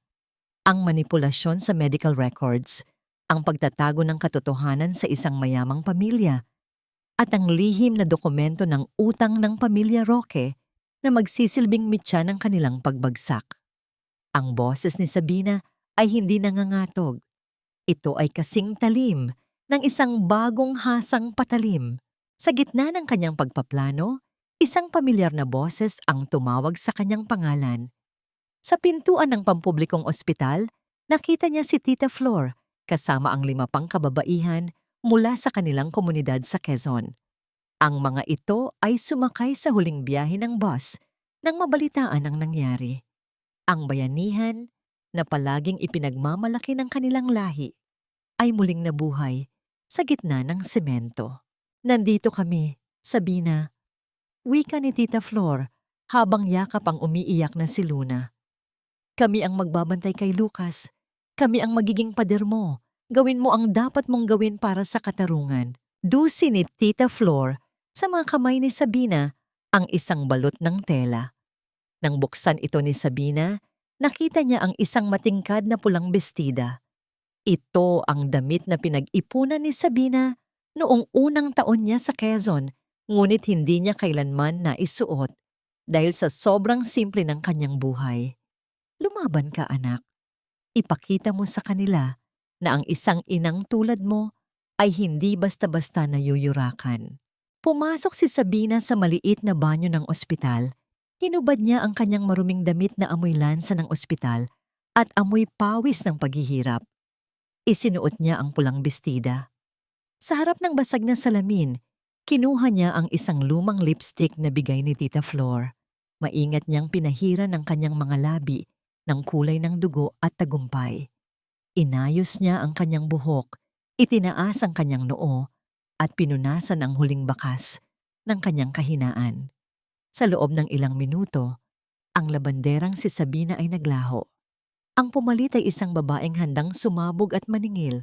Hating gabi na nang marating niya ang harap ng isang sikat na 5 bituin na hotel kung saan ginaganap ang marangyang party para sa merger ng pamilya Villarreal at Roque. Ang mga dambuhalang chandelier ay kumikinang mula sa labas, at ang tunog ng masayang musika ay tila isang pangiinsulto sa bawat nurse at pasyenteng naghihirap sa kanilang ospital. Isang itim na kotse ang huminto sa kanyang harapan. Bumaba ang reporter na kanyang tinawagan, bitbit ang isang kamera, at ang pangakong isa sa himpapawid ang bawat segundo ng gabi. Inabot ni Sabina ang isang maliit na USB kay Lolo Isko na kanina papalihim na naghihintay sa gilid ng parking lot. Ang matanda ay may kislap ng pag-asa sa mga mata habang tinatanggap ang tanging sandata na magpapabagsak sa mga Diyos-Diyosang naninirahan sa loob ng hotel. Humakbang si Sabina patungo sa malaking pintuan na gawa sa ginto at kristal. Ang bawat pagtama ng kanyang takong sa makintab na sahig ay tila tunog ng isang paparating na unos. Hindi siya lumingon sa likod. Hindi niya inisip ang panganib. Ang tanging nasa isip niya ay ang maputlang mukha ni Lucas at ang mapang-aping halakhak ni Doña Marciana. Nang makarating siya sa gitna ng ballroom, tumigil ang musika. Ang lahat ng mga mata ng alta sosyedad, mga doktor, politiko at negosyante ay bumaling sa babaeng nakapula na tila isang apoy sa gitna ng kanilang malamig at artipisyal na karangyaan. Sa gitna ng entablado, nakatayo si Adrian at Celestina. Nakataas ang mga baso ng champagne bilang simbolo ng kanilang tagumpay. Ngunit ang kanilang mga ngiti ay unti-unting napawi nang magtama ang kanilang paningin sa babaeng akala nila ay nabaon na nila sa limot. Ang malaking ballroom ng makasaysayang hotel ay nababalot ng ginto at pilak. Mula sa kisame ay nakalawit ang mga dambuhalang chandelier na naglalabas ng liwanag na tila mga pekeng bituin. Pilit na binubulag ang sinumang tumitingin. Ang amoy ng mamahaling pabango at ang tunog ng mga basong kristal na nagkikiskisan ay pumupuno sa hangin, kasabay ng mga plastik na halakhak ng mga taong ang tanging puhunan ay ang kanilang mga pangalan at yaman. Sa gitna ng lahat ng karangyaang ito, nakatayo ang pamilya Villarreal at Roque. Suot ang kanilang mga maskara ng pagiging perpekto at banal. Ngunit ang kapayapaang iyon ay biglang nabasag ng bumukas ang dambuhalang pintuan ng silya. Ang bawat mata sa loob ng silid ay bumaling sa isang direksyon. Doon, sa gitna ng liwanag, ay nakatayo si Sabina. Ang kanyang pulang bestida ay tila isang mantsa ng dugo sa ibabaw ng isang maputing tela, matingkad, masakit sa mata, at hindi maaring baliwalain. Hindi siya naglakad ng may takot. Ang bawat hakbang niya ay may kasamang bigat ng 5 taon ng pang-aapi at ang galit ng isang inang hiningan ng huling pag-asa. Mabilis na hinarang si Sabina ng 2 gwardya sa bukana ng ballroom. Ang mga lalaki ay akmang hahawak sa kanyang braso nang dahan-dahan niyang itaas ang kanyang kamay. Walang pasubali niyang ipinakita ang isang gintong card, isang imbitasyong nakuha niya mula sa kanyang kaibigang reporter. Ang kanyang mga mata ay nanatiling malamig at matalim, sapat upang mapaatras ang mga gwardya. Nagpatuloy siya sa paglakad. Ang tunog ng kanyang takong sa makintab na sahig ay tila isang babala ng paparating na hatol. Sa gitna ng sarsa ng mga elite, hindi nagtagago si Sabina.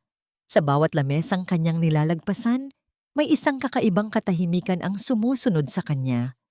Nang marating niya ang gitna ng silya, dahan-dahang dumaan ang kanyang daliri sa gilid ng isang nakahilerang basong kristal. Isang matining na tunog ang umalingaw-ngaw sa buong paligid, sapat upang mapatigil maging ang mga musikero sa kanilang pagtugtog. Tila ba ang lahat ng artipisyal na ingay sa loob ng hotel ay biglang naglaho. Iniiwan lamang ang mabigat na presensya ng babaeng nakapula. Mula sa itaas ng entablado, nanigas si Adrian. Ang baso ng champagne na hawak niya ay bahagyang nayanig, dahilan upang tumapon ang ilang patak ng alak sa kanyang mamahaling tuksido. Ang kanyang paningin ay nakapako kay Sabina. Hindi niya maipaliwanag ang nararamdaman. Poot ba ito dahil sa muling paglitaw ng babaeng sumira sa kanyang imahe o isang nakatagong pangungulila sa babaeng tanging nagmahal sa kanya nang walang hinihinging kapalit? Ngunit ang pagkalitong iyon ay mabilis na napalitan ng kaba nang makita niya ang kakaibang kislap sa mga mata ni Sabina. Hindi nakatiis si Doña Marciana. Sa gitna ng bulungan ng mga bisita, Mabilis itong humakbang pababa mula sa entablado patungo sa kinaroroonan ni Sabina. Ang bawat alahas sa katawan ng matanda ay tila bumibigat sa tindi ng kanyang galit. Lumapit siya kay Sabina hanggang sa maging ilang pulgada na lamang ang layo nila sa isa't isa. Anong ginagawa ng basurang tulad mo rito? Rinit ng matanda, pilit na pinabababa ang boses upang hindi marinig ng mga bisita sa malayo. Ngunit ang lason sa bawat salita ay malinaw pa rin. Hindi ka ba napapagod sa pagpapahiya sa sarili mo? Wala ka nang makukuha sa amin, Sabina. Ang mga anak mo ay mananatiling mga bastardo at ikaw ay mananatiling isang hamak na labandera hanggang sa mabulok ka. Ngumiti si Sabina. Isang niting hindi umabot sa kanyang mga mata, isang nangiting nagpadama ng kilabot sa batok ni Doña Marciana. Sa gitna ng mga matatandang alahas at mga peking mapangangiti, si Sabina ang tanging mukhang totoo sa loob ng silid na yon. Nandito ako para ibigay ang regalo sa kasal ng anak mo, Doña Marciana. Mahinahon at malamig na sabi ni Sabina. Ang kanyang boses ay hindi malakas, ngunit tila ito ay may dalang kapangyarihan na nagpatahimik sa buong ballroom. Isang regalo na 5 taon nyo nang pinipigilang mabuksan. Isang regalo na magtuturo sa inyo kung ano ang tunay na ibig sabihin ng hiya.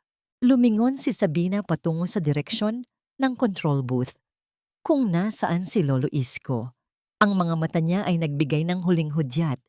Ang kaba sa dibdib ni Celestina, na ngayon ay putlang-putla habang nakatayo sa tabi ni Adrian, ay umabot na sa sukdulan.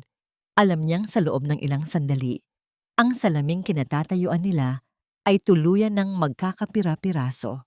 Ang lahat ay naghintay. Ang hangin ay tila tumigil sa pagdaloy.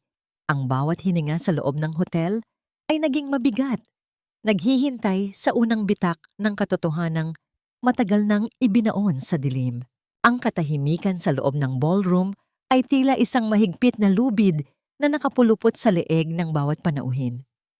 Walang sino man ang nangahas na huminga ng malakas habang si Sabina ay dahan-dahang humahakbang patungo sa gitna ng entablado. Hindi siya pinigilan ng mga gwardya dahil maging ang mga ito ay tila napako sa kanilang kinatatayuan dahil sa autoridad na nagmumula sa babaeng nakapula.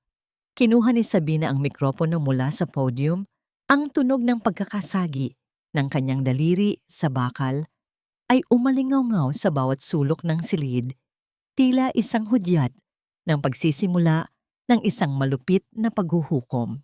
5 taon ang nakalilipas, itinapon niyo ako sa gitna ng bagyo dahil sa isang kasinungalingang binuo ninyo upang iligtas ang inyong huwad na dangal.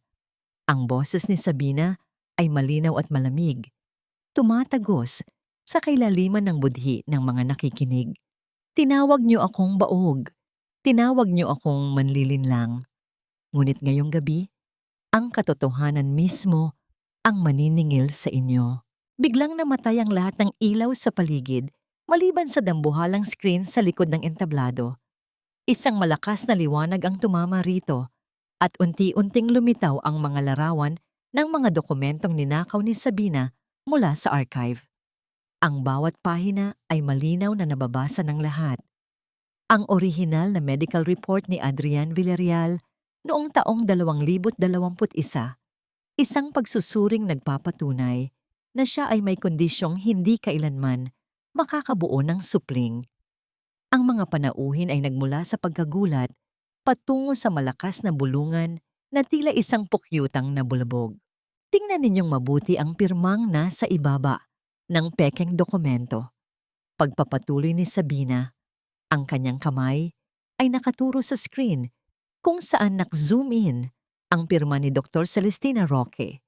Ang babaeng tinatawag ninyong Angel of Medicine ay ang mismong demonyong pumatay sa dangal ng isang inosenteng babae kapalit ng 200 milyong pisong utang ng kanyang pamilya sa mga Villarreal. Ang mukha ni Celestina ay nawalan ng kulay, tila isang bangkay na binuhusan ng asidong puti. Sinubukan niyang sumigaw, sinubukan niyang abutin ng mikropono, Ngunit ang mga bisita sa harapan ay nagsimulang maglabas ng kanilang mga telepono upang kunan ng larawan ang ebidensya ng kanyang krimen. Wala siyang mapagtataguan. Ang bawat flash ng kamera ay tila isang sampal sa kanyang pagkatao. Sa gitna ng kaguluhan, si Adrian ay dahan-dahang lumapit sa screen. Ang kanyang mga kamay ay nanginginig habang hinahawakan ang mga dokumento. Ang katotohanan na siya ang may depekto at ang katotohanan na ang kanyang sariling ina ang nagplano ng lahat ay tila isang malaking pader na gumuho sa kanyang ulunan. Ngunit ang pinakamatinding dagok ay dumating nang ilabas ni Sabina ang huling dokumento.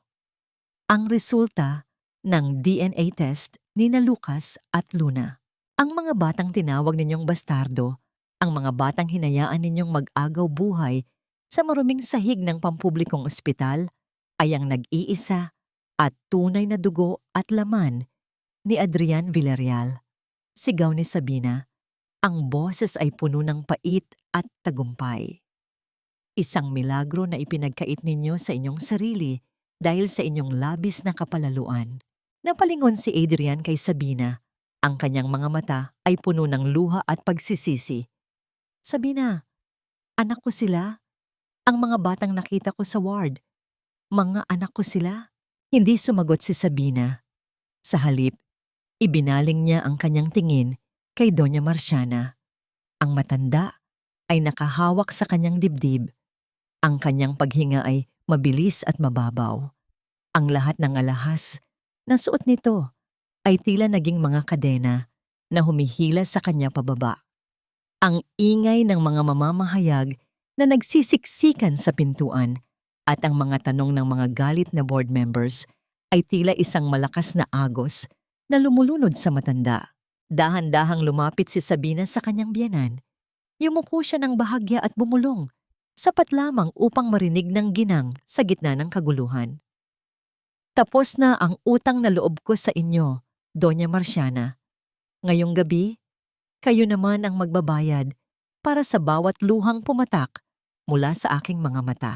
Sa sandaling iyon, tuluyang nanghina ang mga tuhod ni Doña Marciana. Bumagsak ang matanda sa sahig ng entablado. Ang kanyang mamahaling bestida ay nakalat sa sahig na tila isang basahan. Walang sino man sa mga dati niyang kaibigan ang lumapit upang tulungan siya. Ang lahat ay abala sa pag-iwas sa kahihiyang dulot ng iskandalong ito. Pumasok ang mga tauhan ng kapulisan sa loob ng ballroom. Hawak ang isang warrant para sa pag-aresto kay Celestina Roque dahil sa manipulasyon ng medical records at panloloko.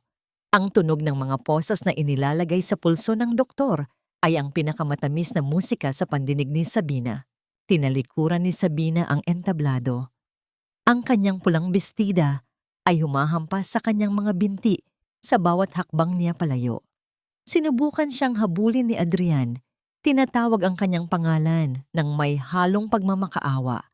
Ngunit hindi siya lumingon. Lumabas siya ng hotel, sinalubong ng malamig na hangin ng gabi na ngayon ay nagtataglay na ng amoy ng kalayaan.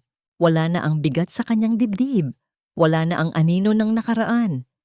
Sa di kalayuan, naririnig niya ang tunog ng busina ng sasakyang magdadala sa kanya pabalik sa kanyang mga anak. Ang kanyang tunay na kayamanan na hindi kailanman mabibili ng anumang ginto. Ang amoy ng gamot at ang malamig na semento ng ospital ay muling bumalot sa pandama ni Sabina. Ngunit sa pagkakataong ito, hindi natakot ang nananalaytay sa kanyang mga ugat. Sa loob ng isang pribadong silid sa Villarreal Medical Center, ang tunog ng ritmo ng makinang nagbabantay sa tibok ng puso ni Lucas ay nagbibigay ng isang payapang katiyakan. Tapos na ang operasyon. Ang pagsasalin ng bone marrow mula kay Adrian patungo sa kanyang anak ay naging matagumpay.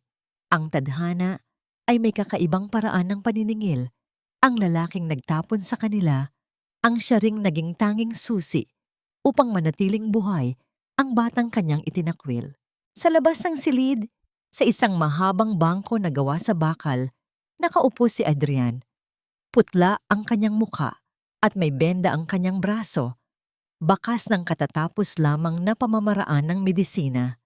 Nang makita niya si Sabina na lumabas mula sa silid ni Lucas, mabilis siyang tumayo kahit na nanghihina pa ang kanyang mga tuhod. Ang kanyang mga mata, na dati ay puno ng pagmamataas, ngayon ay puno ng pagsisisi at pagmamakaawa. Sabina, sandali lang. Ang boses ni Adrian ay bahagya ng nangangatog, malayo sa matikas na doktor na nakilala ng lahat. Nakausap ko na ang mga abogado. Inayos ko na ang lahat ng papeles para sa pagkilala kina Lucas at Luna bilang mga lehitimong Villarreal. Maaari na kayong lumipat sa mansyon bukas na bukas din. Ibibigay ko ang lahat, Sabina. Ang pinakamagagaling na doktor para kay Lucas, ang pinakamagandang paaralan para kay Luna. Bubuo tayong muli ng pamilya. Patawarin mo ako. Dahan-dahang humarap si Sabina sa kanya. Walang galit sa kanyang mukha, kundi isang malalim na pagod na tila dinala niya sa loob ng 1,000 taon. Tumingin siya sa mga mata ni Adrian, pilit na hinahanap ang lalaking minahal niya noon, ngunit ang tanging nakikita niya ay ang isang estrangherong naging bahagi lamang ng kanyang masakit na gunita. Ang mansyon na sinasabi mo, Adrian, ay ang lugar kung saan ako naging alipin ng hiya at utang na loob. Mahinahon, ngunit matatag na sagot ni Sabina. Ang pamilyang gusto mong buuin ay ang pamilyang ikaw mismo ang dumurog nung gabing mas pinili mong maniwala sa lason ng iyong ina kaysa sa katapatan ng iyong asawa. Ang pagliligtas mo kay Lucas ngayong araw ay utang ko sa iyo bilang isang ina at nagpapasalamat ako. Pero hindi nito kayang bayaran ang 5 taon na namuhay kaming parang mga basura dahil sa iyong kaduwagan. Kinuha ni Sabina ang isang maliit na kapirasong papel mula sa kanyang bulsa. Ito ay isang drawing na gawa ni Luna habang naghihintay sila sa pasilyo kanina. Sa drawing ay makikita ang isang maliit na bahay sa tabing dagat. Si Sabina, si Lucas, at si Luna na magkakawak kamay sa ilalim ng isang malaking araw. Walang ibang tao sa larawan. Walang anino ni Adrian o ng sino mang Villarreal. Inabot ni Sabina ang drawing kay Adrian. Ito ang pamilya namin, Adrian. Buo na kami bago pa man kami tumapak sa ospital na ito. Hindi kailangan ng mga anak ko ng iyong yaman o ng iyong apelyido para maging masaya. Ang kailangan nila ay isang inang marunong tumayo at lumaban. At sapat na yon. Nalaglag ang mga balikat ni Adrian. Ang drawing na hawak niya ay tila naging isang napakabigat na bato. Napagtanto niya na sa kabila ng lahat ng kanyang tagumpay sa medisina at kapangyarihan, siya ang tunay na tinalo ng tadhana. Nawalan siya ng asawa at mga anak hindi dahil sa kahirapan, kundi dahil sa kawalan niya ng paninindigan. Hindi ko na kayo mapipilit, hindi ba? Ang bulong ni Adrian, ang bawat salita, ay may dalang pait ng pagtanggap sa kanyang pagkatalo. Ang pagpapatawad ay ibinibigay ko sa iyo para sa kapayapaan ng aking kaluluwa, Adrian. Huling wika ni Sabina habang dahan-dahang tinatalikuran ang lalaki. Ngunit ang pagbabalik ay isang pagkakamaling hindi ko na muling gagawin. Sa labas ng pintong ito, magsisimula ang aming tunay na buhay. Binuhat ni Sabina si Luna na mahimbing na natutulog sa kabilang silya. Maingat siyang naglakad palayo.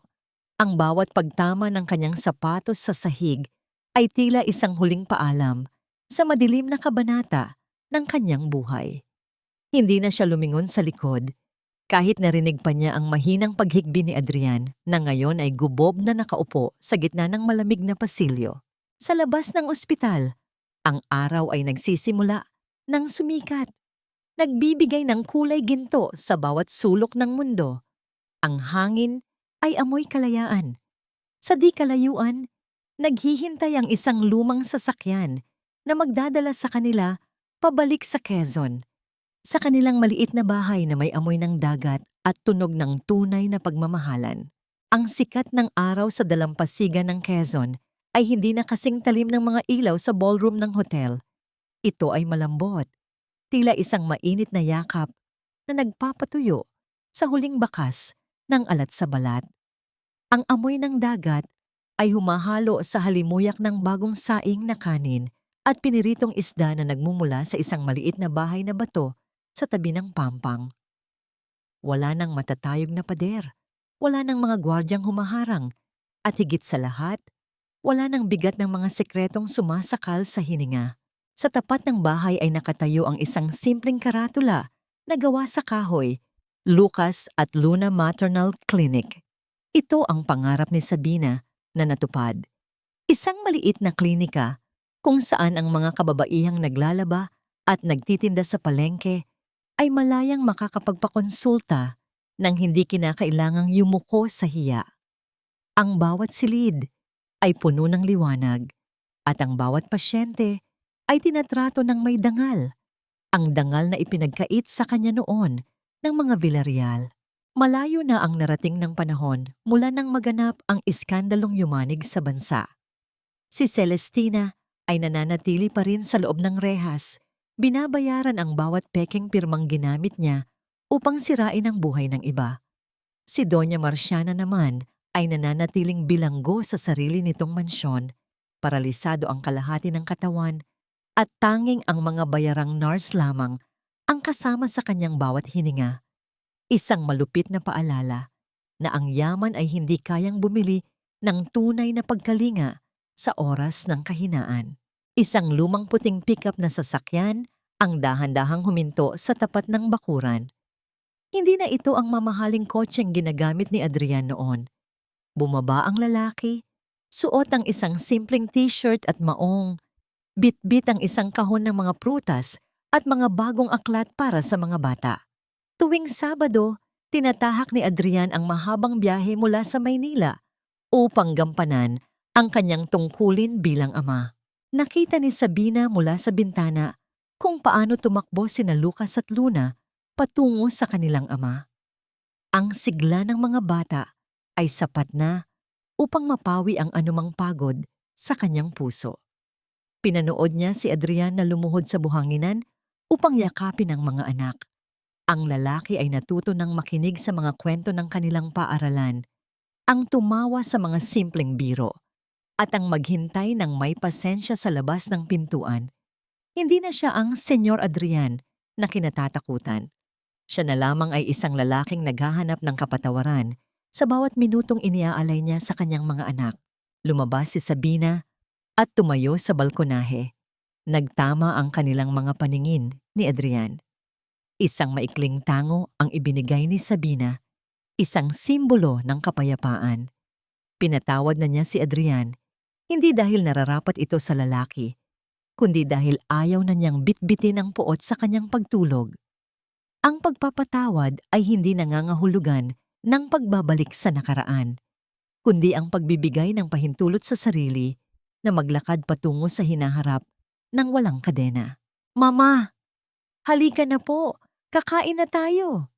Sigaw ni Luna habang hila-hila ang kamay ng kanyang ama patungo sa lamesa sa ilalim ng puno ng niyog.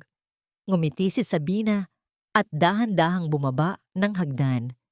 Ang hangin ay humahampas sa kanyang buhok. Tila ibinubulong ang isang katotohanang natutunan niya sa gitna ng unos. Ang tunay na yaman ay hindi nasusukat sa apelyidong dala o sa diamanteng suot, kundi sa lakas ng loob na tumayo muli matapos madapa at sa kakayahang magmahal muli matapos madurog. Sa hapong iyon, sa gitna ng tawanan ng kanyang mga anak at sa himig ng mga alon, nahanap ni Sabina ang kanyang tunay na tahanan. Isang tahanan na hindi binuo ng semento at ginto, kundi ng pag-asa, katarungan at wagas na pagmamahal. Tapos na ang gabi ng pagtitiis. Ang araw ay tuluyan ng sumikat para sa inang hindi kailanman sumuko.